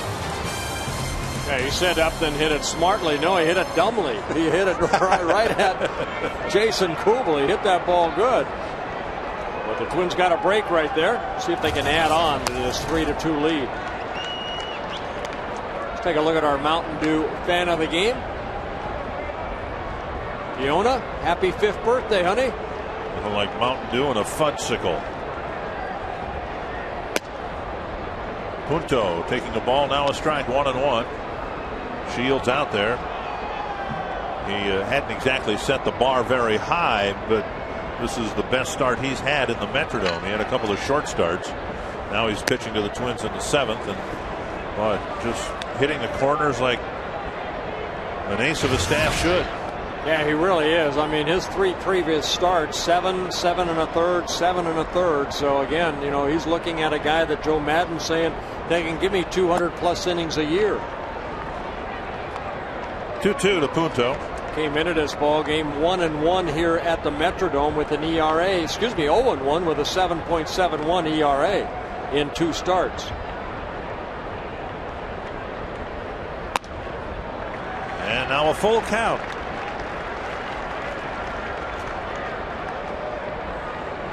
Twins have had the leadoff man on in each of the last 2 innings. Span drew a leadoff walk to start the game and scored back in the 1st. And he lost him. So Shields issues a leadoff walk to the fleet-footed Nick Punto. Well, Jim Hickey, the pitching coach, you saw him looking right there at his right-hander. Shields 4 strikeouts in the ball game, 4 walks, 1 intentional.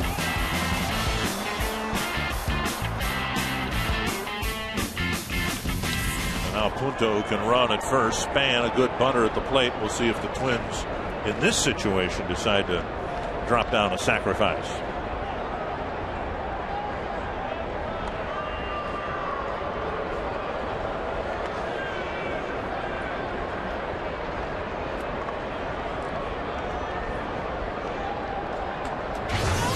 Punto, of course, with good speed, 1 stolen base on the year in his only attempt. And a couple throwovers. Last night the Twins stole some bases. They haven't tried yet, which probably speaks to who's been on base. And Shields' ability to quickly deliver to the plate. Span drops down a bunt, and did he do it again? Or was he in the box? Just a foul ball. He may have kicked that ball when it was in foul territory. The other day he bunted into himself for an out. Hit him when he was hit him in the box first. Yep.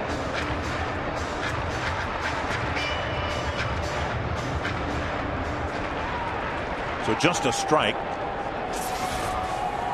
He didn't really square around like you would if you were sacrificing. He was going to try to drag the bunt up the line with him for a base hit. Pulls the bat back, 1-1.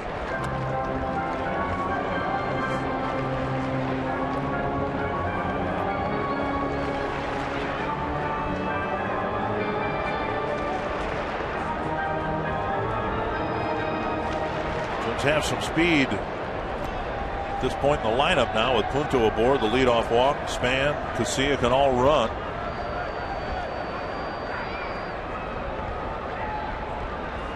Got away from Pena just a few feet though, with Shields delivering a low pickoff throw.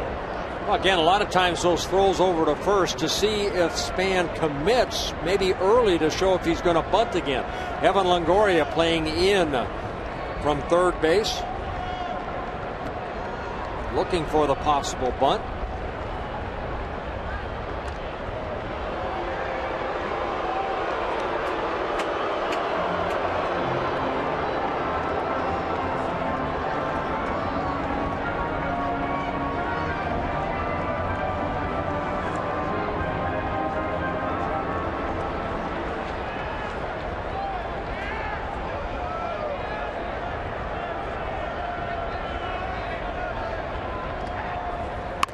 There's a bunt, and that one will roll foul.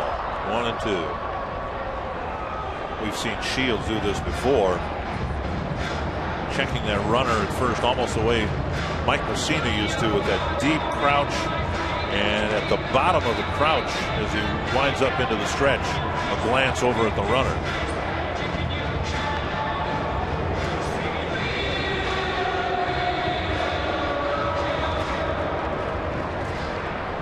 Now 1-2, and we'll see if Span is swinging away now.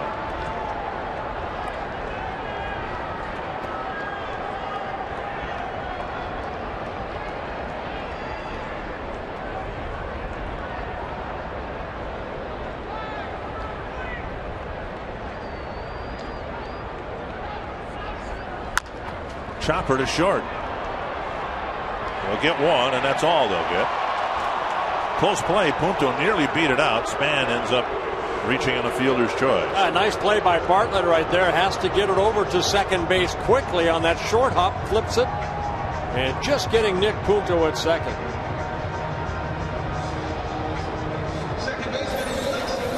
Watch Bartlett come in and take that quick hop. Quick throw. Just to get Punto. Very close play. Very close. Well, here's Casilla. Span at first. And one away.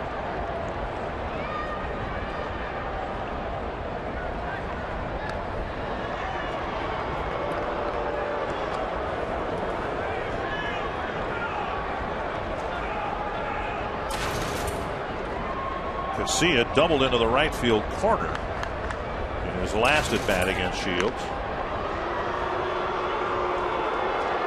In the ball game last night, Span stole 2 bases in his one appearance on the bases, but that was against a tall pitcher, Jeff Neiman, who took a little bit longer to get the ball to the plate. Up and away, ball 1. Alexi Casilla stole a base last night. So did Michael Kadire. All of them against Neiman. The Twins haven't tried at all against Shields tonight. Yeah, Shields very quick home. He'll come set and then look at Span. He's thrown over a couple times over already. Threw 4 times over when Punto was at first. And he'll utilize that slide step. Not bring that left knee as far up to deliver home. To center field where Upton catches the line drive. Again, Casilla tagged it pretty well. But it's an out, and that'll get Morneau to the plate with 2 away.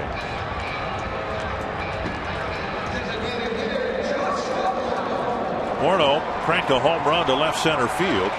Joe Madden came out. He's going to make a pitching change.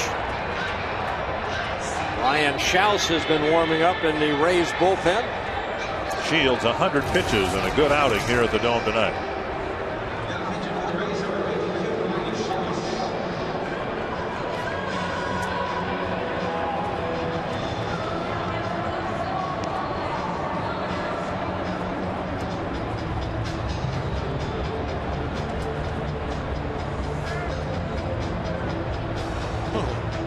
Good hit.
I love that blue original TC Twins cap, but the always popular DQ cap nights on tap for Saturday. The Twins and Royals play at 6:10. And the first 20,000 fans will receive a white Twins cap, courtesy of DQ.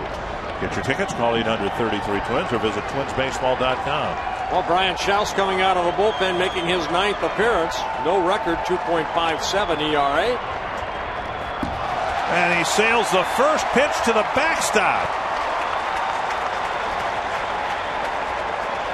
So Schaus uncorks a wild pitch, and Span goes to second base.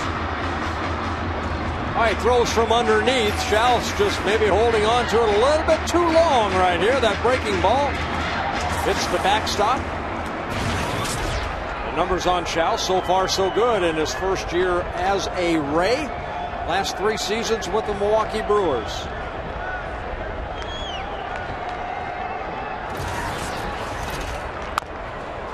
tap foul. Now the Rays are hoping to get Chad Bradford back in about a month. He's a right-handed submariner.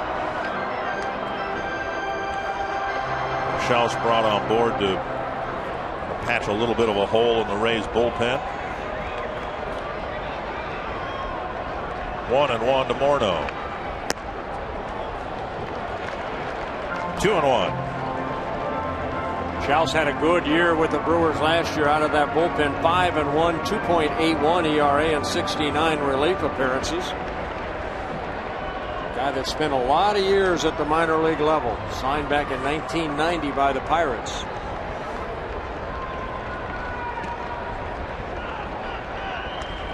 High hopper over the mound. Bartlett cuts it off and throws Morneau out at first. And the Twins strand Span at second base. On to the 8th in a one-run game.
Twins by a run going to the 8th inning.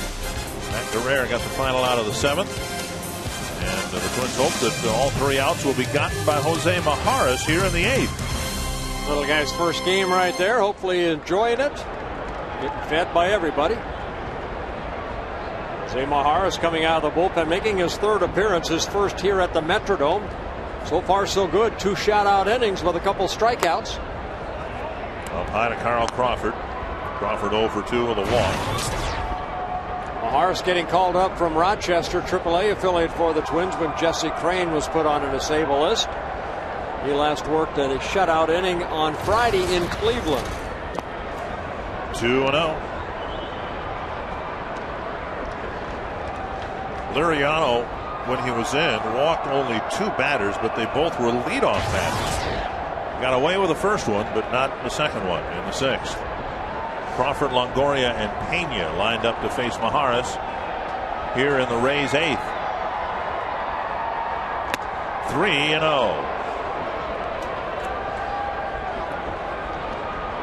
Majares did not walk a batter in September last year after his call-up. And as erratic as he was in March, in his 2 innings since his call-up, he hasn't walked anybody this year either, so he's in danger of walking his first major league batter. Yeah, what hurts is the 2 walks we've had so far, that being Crawford in the 4th and then Upton, the 2 speedsters in the lineup, in the 6th. 3-1. Yeah, Upton really made him pay. The Liriano had him picked off, and he still stole second. 3-1 to Carl Crawford. And a walk puts him aboard. And Majares, in an unfortunate spot, has just issued his first major league walk. And now Longoria. Longoria doubled in a run in the 6th and scored the tying run.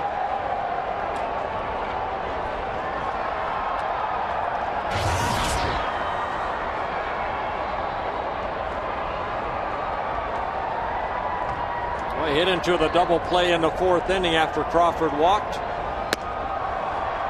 Strike one. See if Maharis can do that.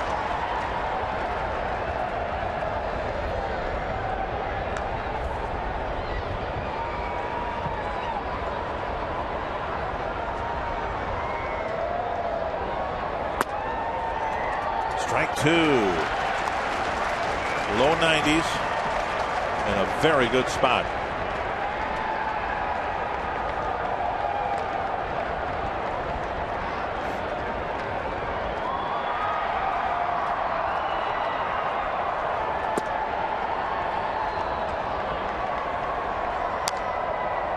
One and two.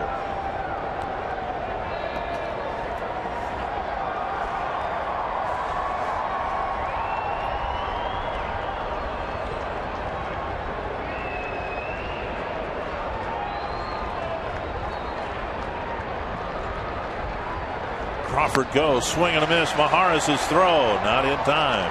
So Longoria strikes out. But Crawford scampers to second base with another Ray stolen base. Yeah, Crawford got a great jump right there. Read Maharis perfectly. Look at him take off right there. Good strong throw by Morales, but Crawford stealing a base, his 7th base of the year. In the 3rd for the Rays here tonight. Rick Anderson to the mound with first base open. Granted, Pena represents the go-ahead run. But Maharis. Well, this might also be to make sure that you keep Crawford close at second base. Yeah. Just reminding him, give him more than just one look. And it'll be Nick Punto and Alexi Casilla that will try to keep Crawford close to second. Ayala is warmed up.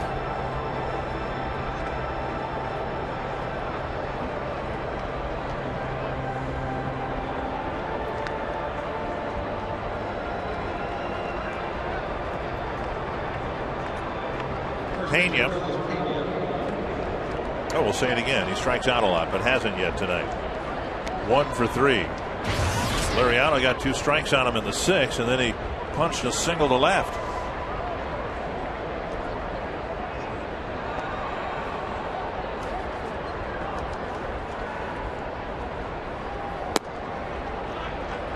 Breaking ball and strike one. Good fastball right there, Dick, on a good place. Down and away.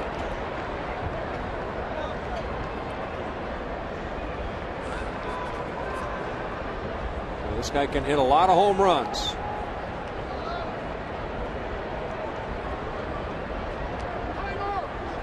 Hit a 2-run home run in last night's ball game.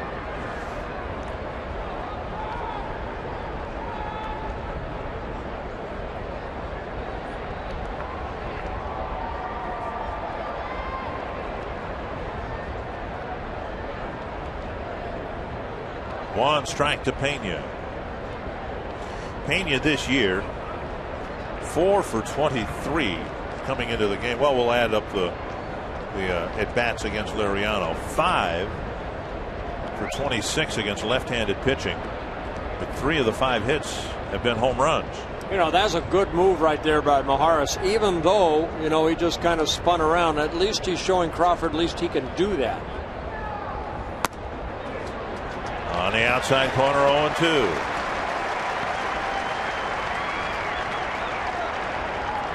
Nick Punto playing right behind Crawford.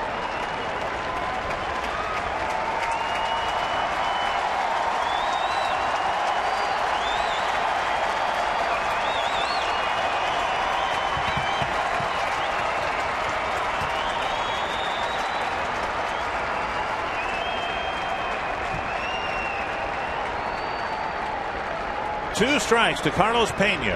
Let's get that strikeout you were talking about, Dick. There it is. 2 down. And Maharis, who committed the sin of walking the leadoff batter, has come back to strike out Longoria and Pena. I'll tell you what, 3 good pitches right there to Pena, outer half of the plate. And this last pitch, boy, it had something on it right there. And now Willie Ibar.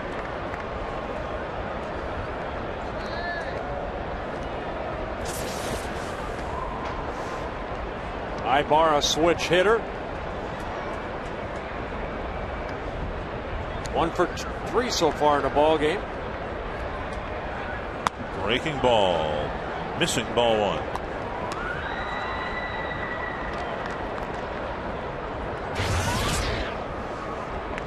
Ibar doubled leading off the 5th, and then the difference in the game might be the fact that he was thrown out at the plate on a ground ball after his double in the 5th. Foul. And that hit the equipment of Morales or the home plate umpire?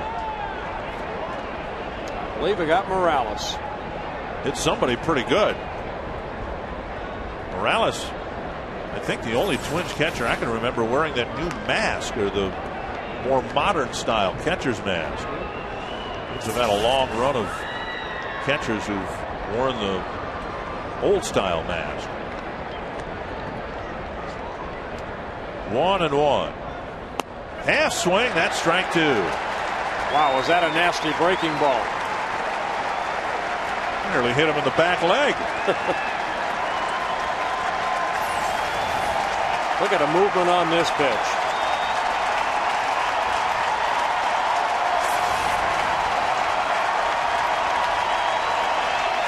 One and 2. With 2 away and the tying run at second. Yeah, fans on their feet. They want to see him strike out the inning after the leadoff walk to Crawford. Got him looking. And Maharis walks the leadoff man and then strikes out the 3, 4, and 5 hitters.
No scoreboard. Got it.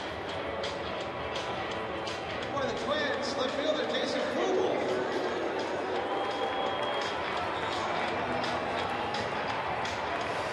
Three outs away from Joe Nathan for the Twins as they have a 1-0 lead heading into the bottom of the 8th inning. I'm Robbie Smikowski. Coming up tonight on Quest Twins Live, featuring the Toyota postgame wrap. Scoring from third, that's our instructional with Ron Coomer and Burt Bly11. They'll take you through the art of scoring from third and the many ways to score from third. Lightning Liriano. Francisco Liriano, 6 2/3, giving up 2 runs on 7 hits tonight. A good outing for him. Hopefully, he can pick up win number 1 on the season. And Ron Gardenhire reacts. All that is coming up at the conclusion of this game between the Twins and the Rays on Quest Twins Live, featuring the Toyota post-game wrap. Thank you, Robbie. 1-1 to Jason Kubel. It'll be Kubel, Treaty, and Kadire hitting for the Twins here in the 8th. Schaus starts the inning and might be taken out after this at bat. Chopper and Pena bobbles it, and Kubel will reach a rare error. by Carlos Pena puts Kubel aboard to start the 8th. Always a tough little hop right here at the Metrodome, trying to get it on that short hop. Pena trying to stay in front of it. The ball deflecting away into foul territory. And Pena with that error, his 3rd error of the year. Not sure where that second hop landed. Metrodome, I think, just one of 2 ballparks, Rogers Center the other, that has the base cutouts, and we'll have a pitching change for the Rays.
Kubel aboard here. The second hop nowhere near the cutout.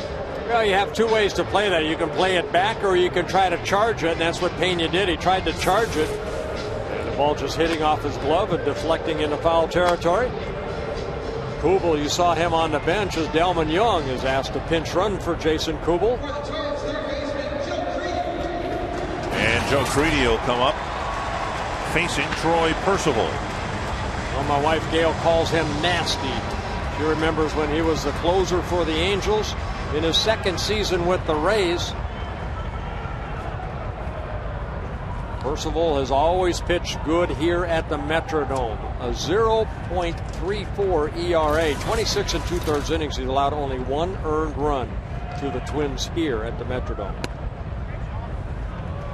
Twins fans may remember the infamous play with Dustin Moore crashing into Benji Molina when Molina and Percival were both with the Angels. 2 runs scored. Shannon Stewart hit a ball down the line, but both of those were unearned runs. Twins won a ball game miraculously. 1-0 to Creedy. Skied near the on-deck circle. And back in the seats.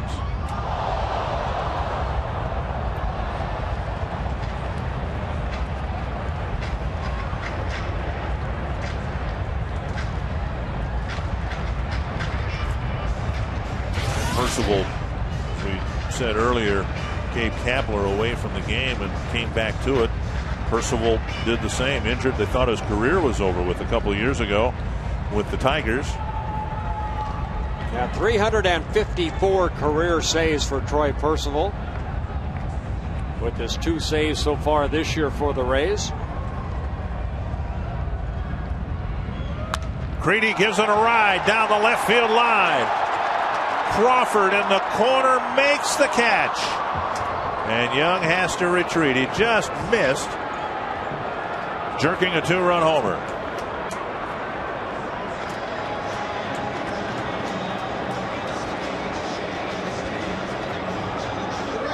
Oh, this ball getting in a little bit on Joe Creedy. Sometimes as hitters you can jam yourself. And he got it good, but to the warning track. Crawford hauls it in. See, Creedy knew it from the time he left the batter's box. Just didn't get it. Didn't quite get enough of it. Pitch out to Kadair, ball 1.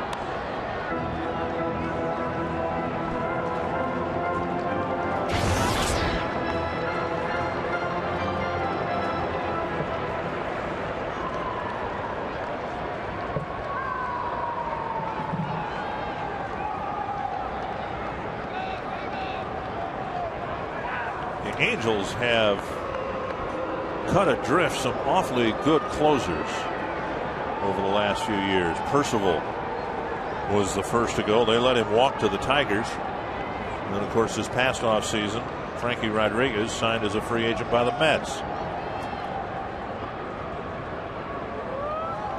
That gets away from Navarro.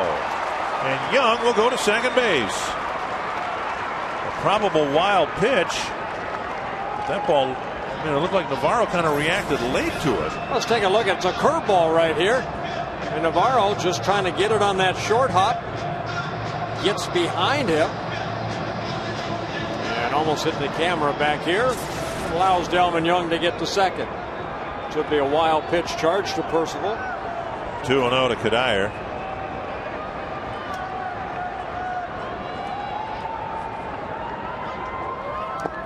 One in the dirt dug out by Navarro, and it's 3-0 with Busher on deck. No activity in the Ray bullpen, so Busher will have a chance against Percival.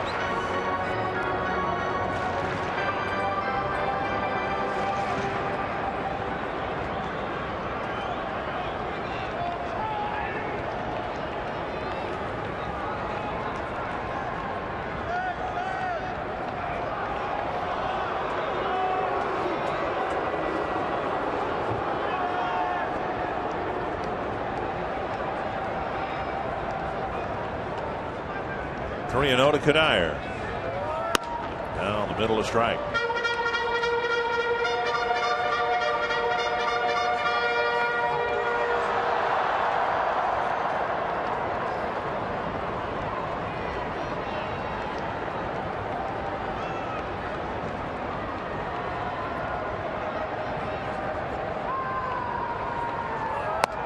And Kadire draws a walk.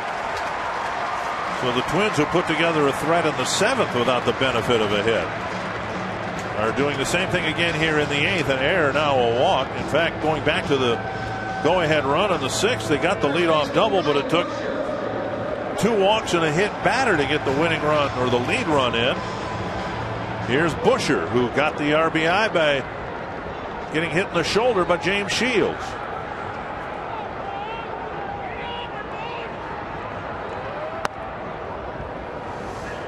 Over for strike one. Yeah, good changeup right there by Percival when he was a closer for the Angels. You didn't see too many of those pitches right there. You saw the hard fastball and then the good curveball when he was able to get it over.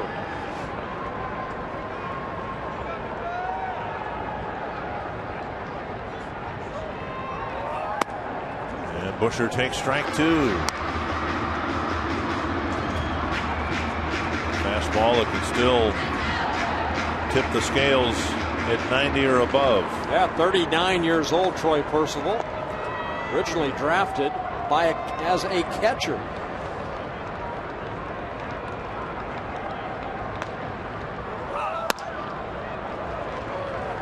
Dialed it up a couple miles per hour, but missed high.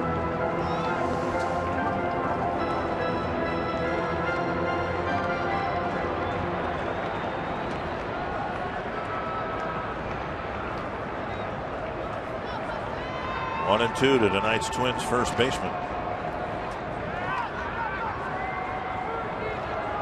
Bartlett tried to cut behind Young, the guy he was traded for. We saw the daylight play right there. Bartlett holding his glove up, and Percival smartly stepped off.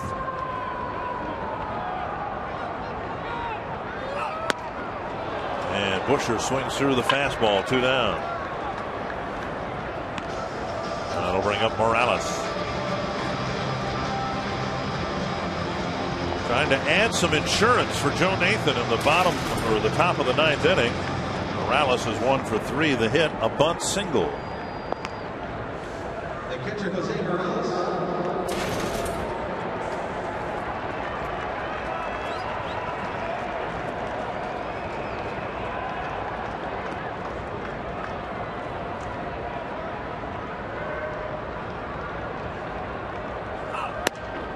Takes a strike.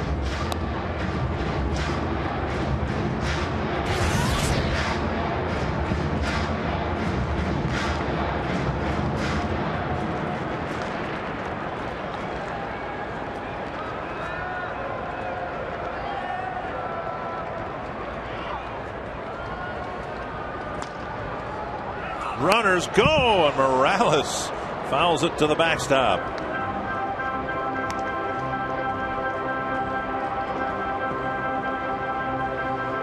0-2. Already taking a chance right there. Percival with that high leg kick. Delman Young took off as Michael Kadire did. Shake of the head by the manager there. 2 strikes to Jose Morales. And he fouled it over the net.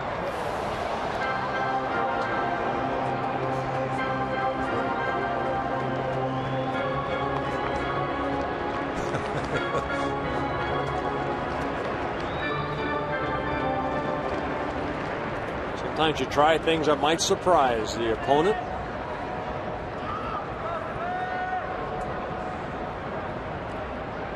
Another 2-strike pitch to Morales. Young goes.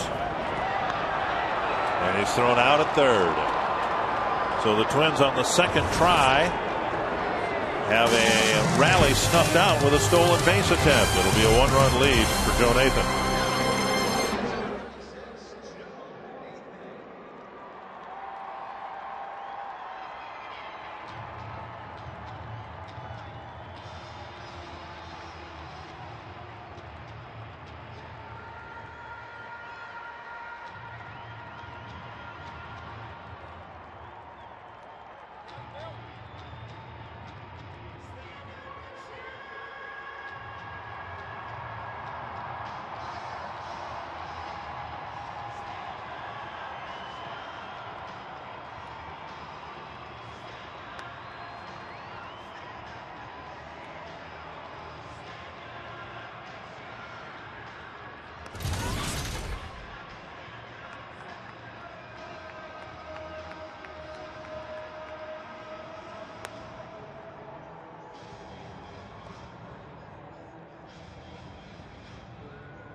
Twins up a run on the Jeep game reset. Well, Justin Morneau with his 4th home run of the year, or excuse me, 5th home run of the year, 2-run home run. Liriano 6 2/3 innings, as James Shields did. Liriano looking for his first win of the year. If Joe Nathan, who's coming in here in the 9th inning, can pick up his 4th save. Joe's last appearance in Cleveland, 1 shutout inning. Twins ended up winning that ball game 5-1 in a non-save situation, making his a 7th appearance overall. Gabe Kapler being pinch hit for here. Ben Zobrist off the bench. Driven to right center field on the first pitch. Tie game.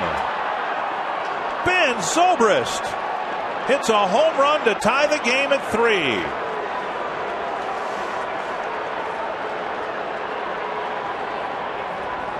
Second time that Joe Nathan has come into the ball game and given up a home run on the first pitch. He did it to Jermaine Dye back on April 12th in Chicago. Zobrist getting a high fastball and ties the game at 3 apiece. For Zobrist, his 4th home run of the year. Here is Navarro.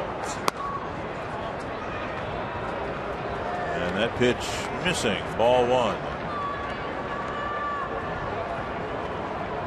Navarro, Bartlett, and Iwamura now lined up to face Nathan.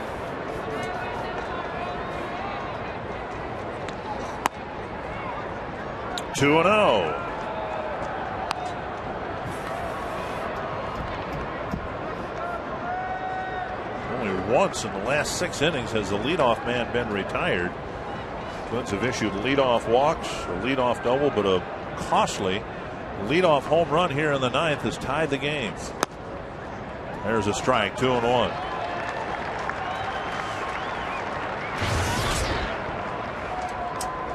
Well, for Zobrist, that's the second time he's hit a pinch hit home run. It's only late April.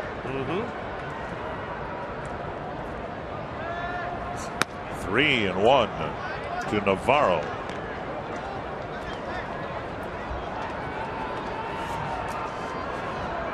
Bartlett on deck.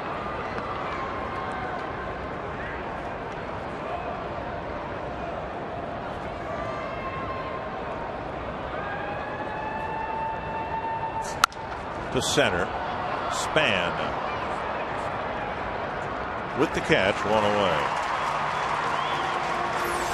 Well, Ben Zobrist coming up, looking fastball. He got it. And hitting it over the baggy, the Stanley baggy right there, just clearing it. Shortstop Jason Bartlett. And now Bartlett, 2 singles tonight. Bartlett putting together a phenomenal year, hitting nearly 400. Strike 1.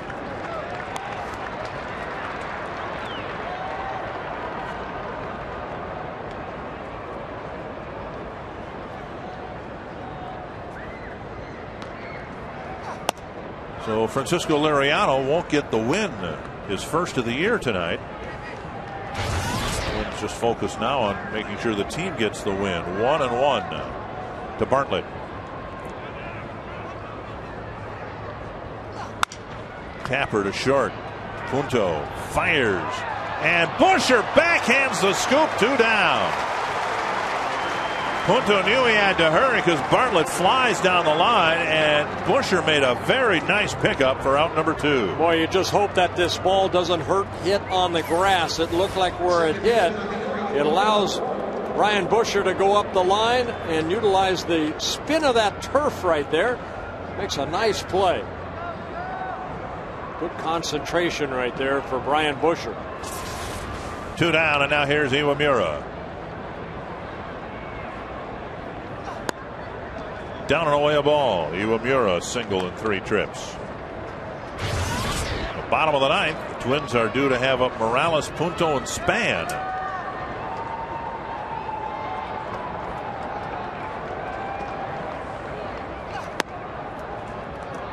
Now down low, 2-0.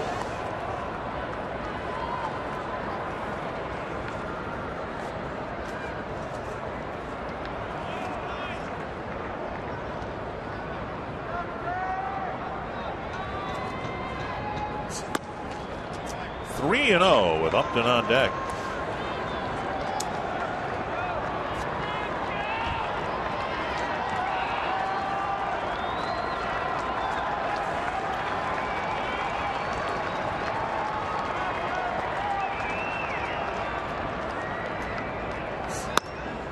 And he takes a strike.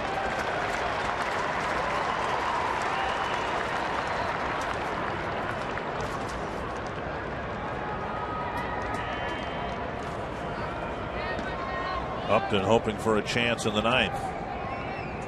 3-1 to Iwamura.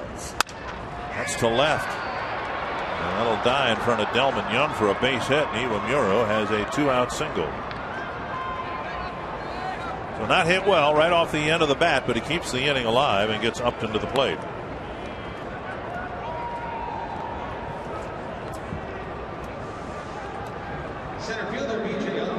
Upton 0 for 3. He drew a leadoff walk, stole a couple of bases, scored the first run for the Rays in the 6th. And in the 7th, with 2 on and 2 out, hit the stuffing out of the ball. A line drive that Kubel caught to end the inning. Iwamura at first base, 5 stolen bases in 5 attempts, so keep an eye on him. And Nathan misses on pitch 1, and Morales will go to the mound.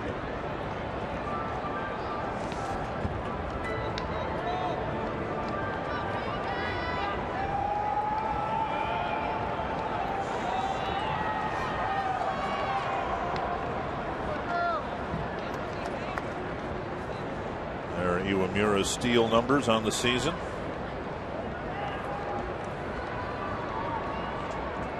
Good lead, 1 foot in the dirt, 1 foot on the turf. 2-0, Nathan.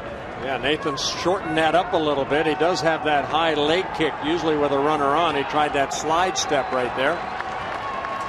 16 pitches, just 7 strikes for Nathan.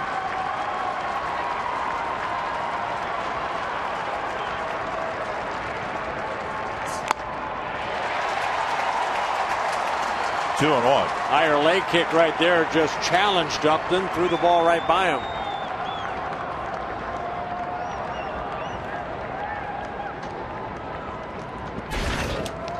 J.P. Howell warming up in the Rays bullpen.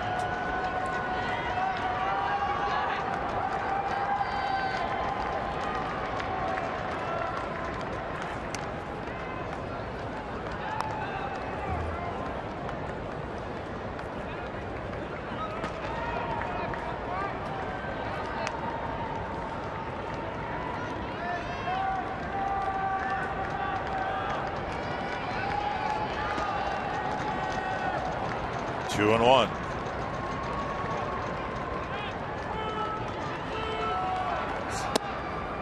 Down low, 3-1 with Crawford on deck.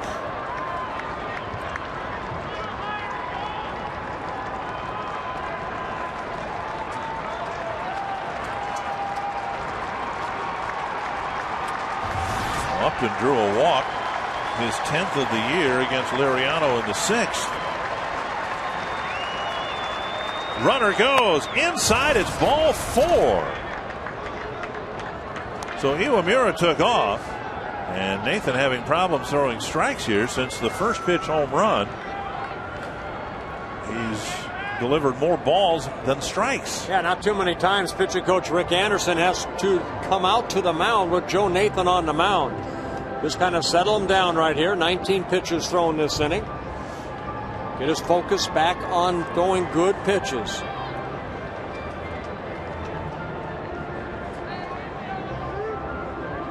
Crawford has walked a couple of times tonight. Officially 0 for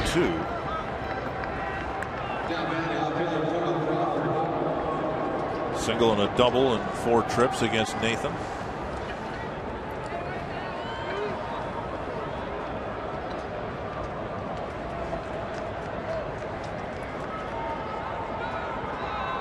Speed on the bases with Iwamura at second. Upton at first, 2 away in a tie game.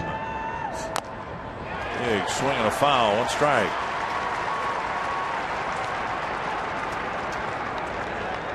So at least Nathan in this plate appearance gets ahead of the hitter.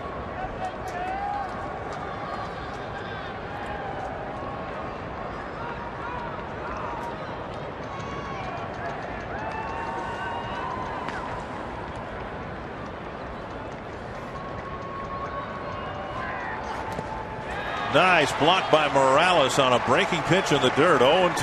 Yeah, Upton already, Crawford looked like he had his mind set to swing it no matter where that pitch was. Ended up just on the other side of home plate. Tried to golf it out. Thought he had a 3-iron in his hand. 2 strikes to Crawford.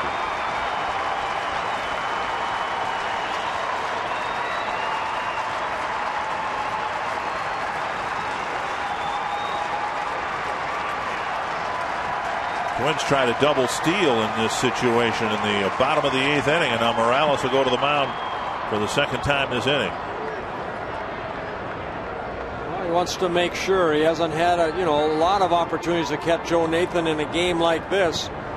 Tie ball game, 2 outs, couple quick runners on. I'll make sure they're on the same page, so Joe doesn't have to stand out there and shake and shake and shake until he gets his sign.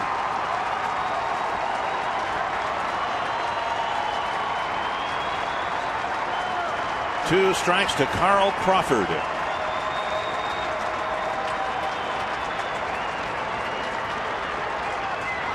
Very high, 1-2.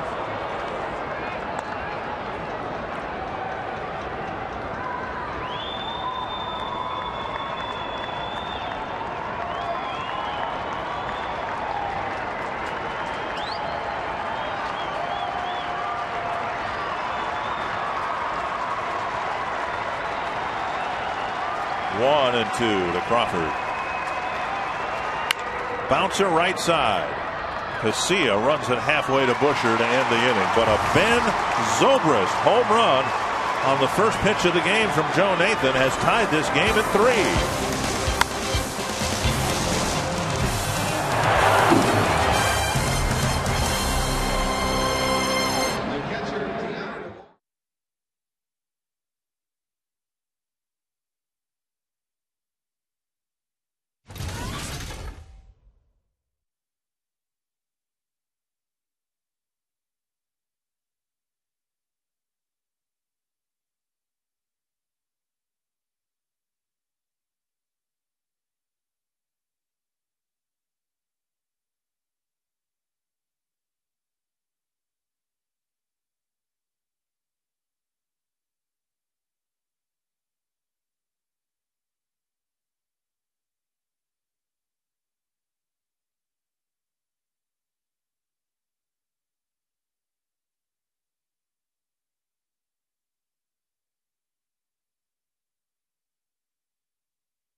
Jesse Crain and Joe Nathan talking about the top of the ninth, where Ben Zobrist hit a home run to tie it up.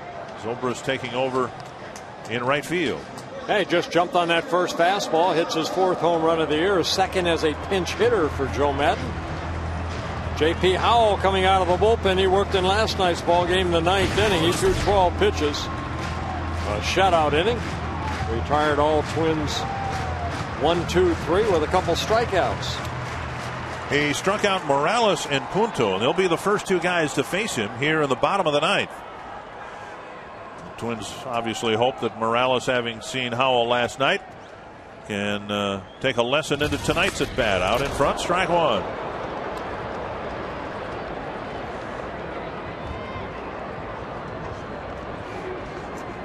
Well, J.P. Howell starts him off with a changeup.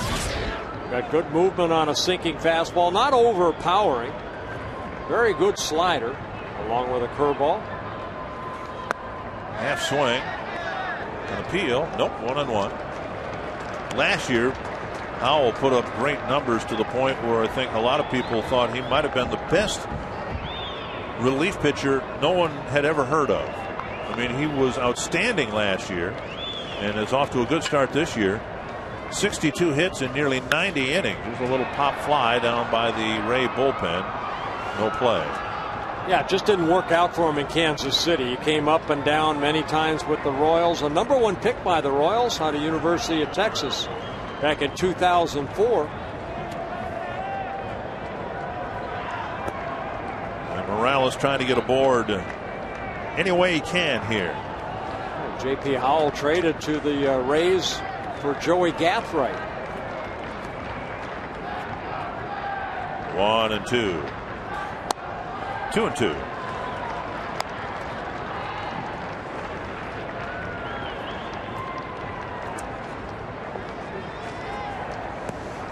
Morales as a right-handed batter, 3 for 8, a double and 2 singles.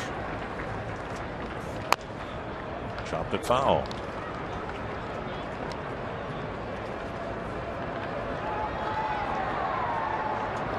Mariners and White Sox split a doubleheader. White Sox winning 2-1 this afternoon. Mariners 9-1 tonight. 11-0 Yankees beat the Tigers. 8-8 in the 8th between Boston and Cleveland. And Toronto in the 8th leading Kansas City 6-1. That's to right field. Zobrist coming over, and he'll not get there.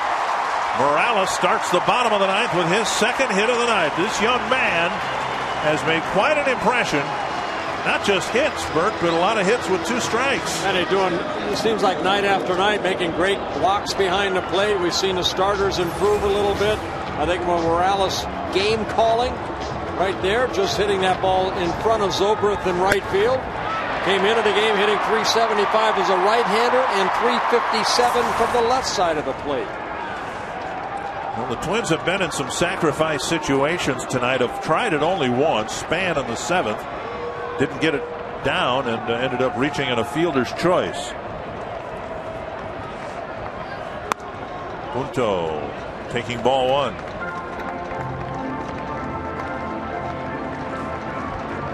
Got a Gold Glove winner at first, and Longoria, when it's all said and done, is going to win some Gold Gloves at third. These guys are very good. Morales not the fleetest runner in the world, but still Punto probably asked to drop down a sacrifice here. And you want to drop it down slowly toward first base. Longoria, once Punto squares, he's going to come running in from third. Just like that. Pretty good spot for the bunt, and Pena on a close play gets Punto. Good sacrifice bunt right there by Nick Punto. Why that way? Because Longoria is going to be charging. Howell's momentum takes him over to third, and Pena has to hold the runner on. So he's going to take him a little bit longer to get to that ball, which he does, and gets Punto out at first. Then on the play, Morales moves to second.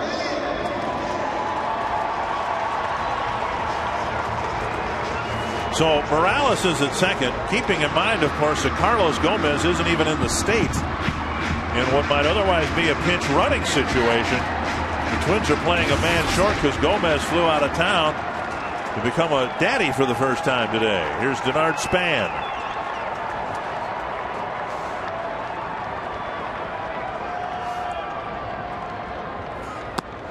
Down and away, ball 1. Also, remember, Morales started off as an infielder. He's not your typical slow catcher. He moves pretty good. Converted into a catcher. We'll try to get a comfortable lead in case the ball is flared in the outfield. Span takes a strike, 1-1. Carlos Gomez will.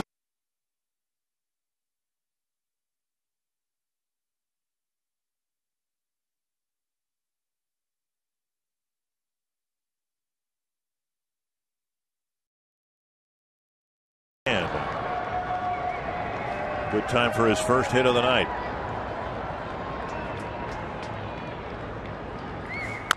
High chopper. That's trouble. Going to be a tough That's play. Trouble. Everybody's safe. An infield hit, and the winning run's 90 feet away. Boy, you saw that right off the get-go right there. Once it went over Howell's head, no chance to get the speedy Span. And Morales did a good job of getting the third and then staying there. Sometimes runners will round the bag. Scotty Alger just, I'm sure, yelling at him, stay, stay, stay. And he's able to keep that left foot on the bag.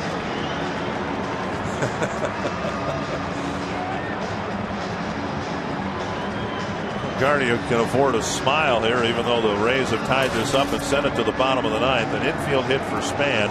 Brendan Harris will hit for Casilla. Casilla 1 for 4, but all of that came as a left-handed batter where he's done okay. Casilla has really struggled as a right-handed batter. Just 1 bunt single in 21 at-bats. I see Joe Madden out there, the manager, talking about his defense, how they're going to play this with Brendan Harris up. Talking to Jason Bartlett. Outfield will play very shallow. So when we talk about the Rays and the Twins, well, Ron Gardenhire being summoned from the dugout here. Or no, a ball boy, never mind. When all this talk about the Rays and the marquee players, Garza and Bartlett, Delman Young, well, here's Brendan Harris, who has a chance to stick it to his former team here. Well, 1 for 2 as a pinch hitter so far, Brendan Harris. Winning run at third, 1 away.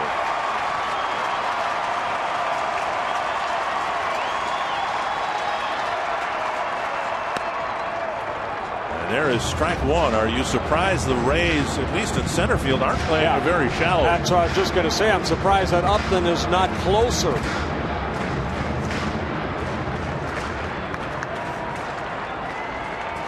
Well, the right fielder and left fielder have shortened up, but Upton playing pretty much standard depth in center field. One strike to Harris.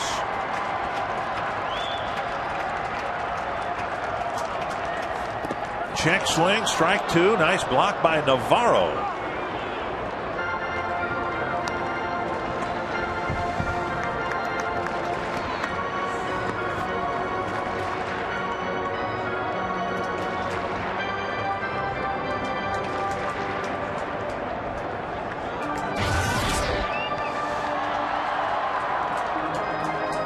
J.P. Howell thinking only one thing, and that's a strikeout. He's ahead 0-2. 2 strikes to Harris.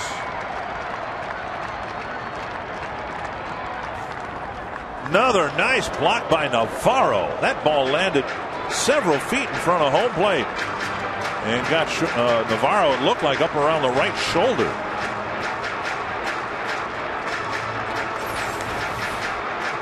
Take a look at the pitch right here, just trying to overthrow that breaking ball. And Navarro doing a good job of knocking it down, utilizing his arm, his chest protector, whatever, to keep the ball in front of him.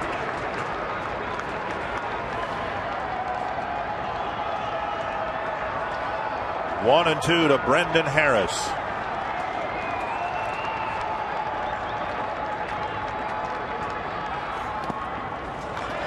And Span will go to second. Another pitch in the dirt. And Harris took it. And Span alertly scampered to second. Well, we'll see how the Rays play it now. They have to bring the infield in right here. The double play, not in order.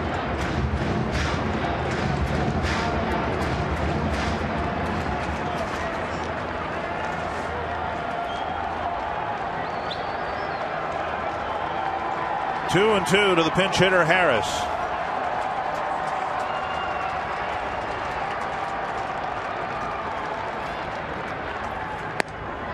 Sailing outside, it's a full count. First base, of course, is open, but it would force the Rays to pitch to the on-deck hitter, which they certainly do not want to do. Just missing the outer half of the plate. You see the two-seamer run outside. So some good takes by Harris have filled the count.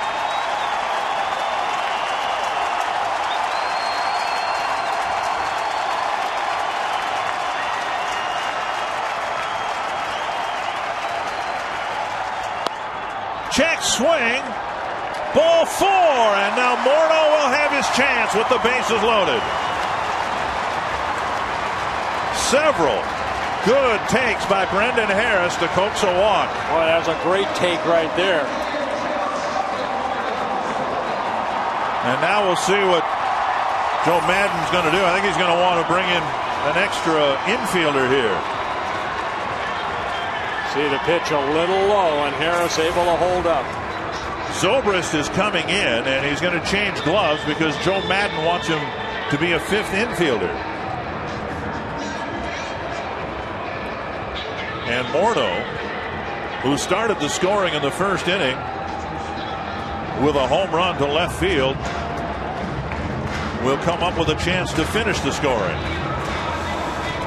Al Zobrist, the type of guy that you can play the outfield, also an infielder.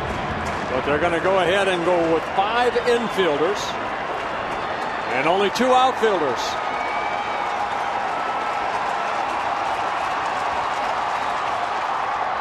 That rolls away from Navarro. Another nice block. He kept it close enough to keep Morales at third base. Wow. Well, another hard breaking ball, and that ball scooting away.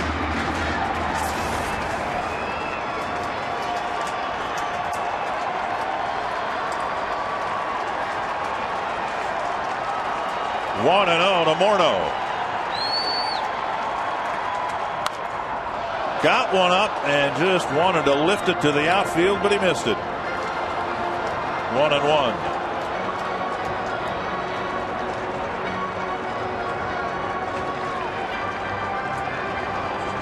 Oh, it's been over a year for Justin.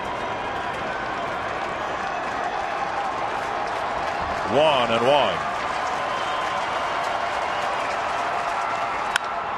Liner to the second baseman.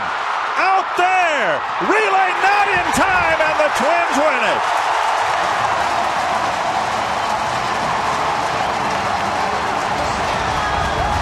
Not a game-winning hit, but a game-winning fielder's choice, and the Twins prevail 4-3.